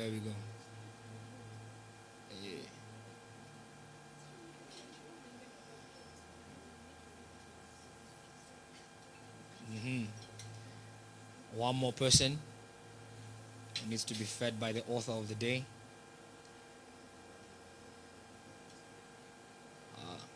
Right. Okay. There we go. The teacher himself. There we go. I'm wondering, you said your sugar levels are going to be checked. I don't know what about that now. Guilty pleasures, we understand. We understand, sir. There we go. Who? Madam President. There we go. There we go. A bite into the future. There we go. That's beautiful. Does anyone else? You want to do this too? Anyone else? Rita, come. Rita, come and have a cake. Madam Peris is requesting. Kuja. There we go. There we have it. The conversation can now go mashinani. Yes.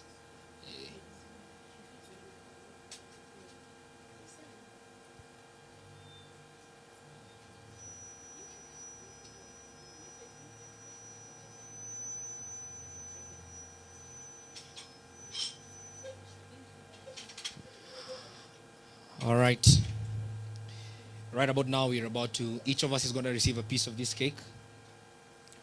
We all hear things like a piece of the national cake. Here we're having a piece of the scarred and skin cake, you know?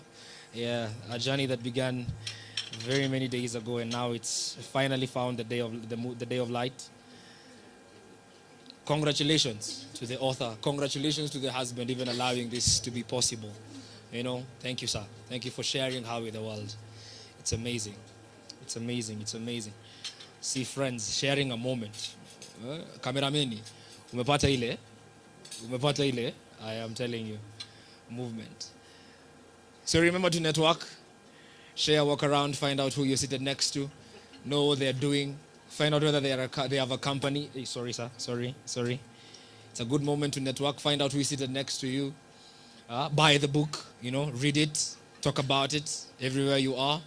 Let's share the information everywhere we are going. Let's begin the movement. It's the scarred and skin movement. Even as the cake is coming your direction, take it with a lot of panache, a lot of style, Share it together with everybody around. Remember to follow. Remember to follow Madam Peris on her social media platforms. That is Peris Mbuthia TV on TikTok, Peris Mbuthia on Instagram. Currently, we are live on all her pages. Here we have Bethwell is lifting this. If you want to take a photo with Madam Peris, she has this Instagram cutout over here. Remember to take a photo with her so that it can go down on history that you were here. You were here in support. Look at that. Amazing. A memoir of trauma, change, and resilience. So remember to follow her on her social media platforms. She has more than 100,000 followers. I mean, if you haven't followed her on any of our social platforms, it's a good time to do so. Go. Yes, sir. Oh, definitely, definitely. Not only the cake that is in your hands, there are snacks outside there, prepared for each and every one of you. So tafadhali usiende tu hivyo. As you're snacking things out there, we can be networking, find out who is your friend. So tafadhali, yeah, Wangari, you can do the social thing.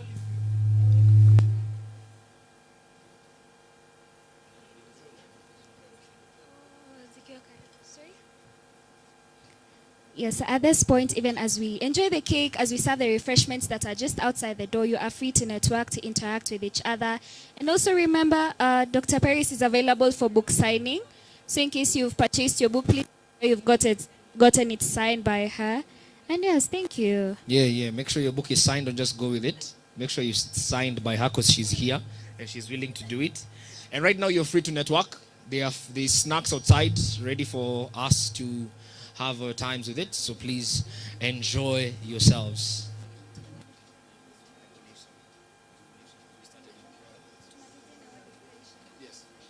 Amazing. And just to bring all of this to a beautiful close, we'd like to end with a word of prayer. I said to everyone, those who are mad. Okay. To everyone, let's have a minute of silence, please. Let's pray. You'll pray or I pray? Okay, let's pray. Where is Madam Peris? Can just hold her hand. Father, we thank you for this book. Thank you for the impact that is going to happen. And we appreciate you even for this, Father, that you've come. We pray that may you command all the resources that are needed, the people who are supposed to come for this assignment to take place. And Father, we surrender everything, all the events that will happen unto your able hands. In Jesus' name we pray. Let's appreciate God. Come on, let's appreciate God. Thank you. And if you're there and you need us to help you, you need us to help you to write a book, our team is out there. Where is Patience? Patience, you can stand and wave. You can approach Patience, or you can approach me, or Charles, or Betty, anyone from I Speak, and we shall help you. Thank you so much. Enjoy. Don't sit. Make sure you're standing. Interact with people. Conquer social anxiety.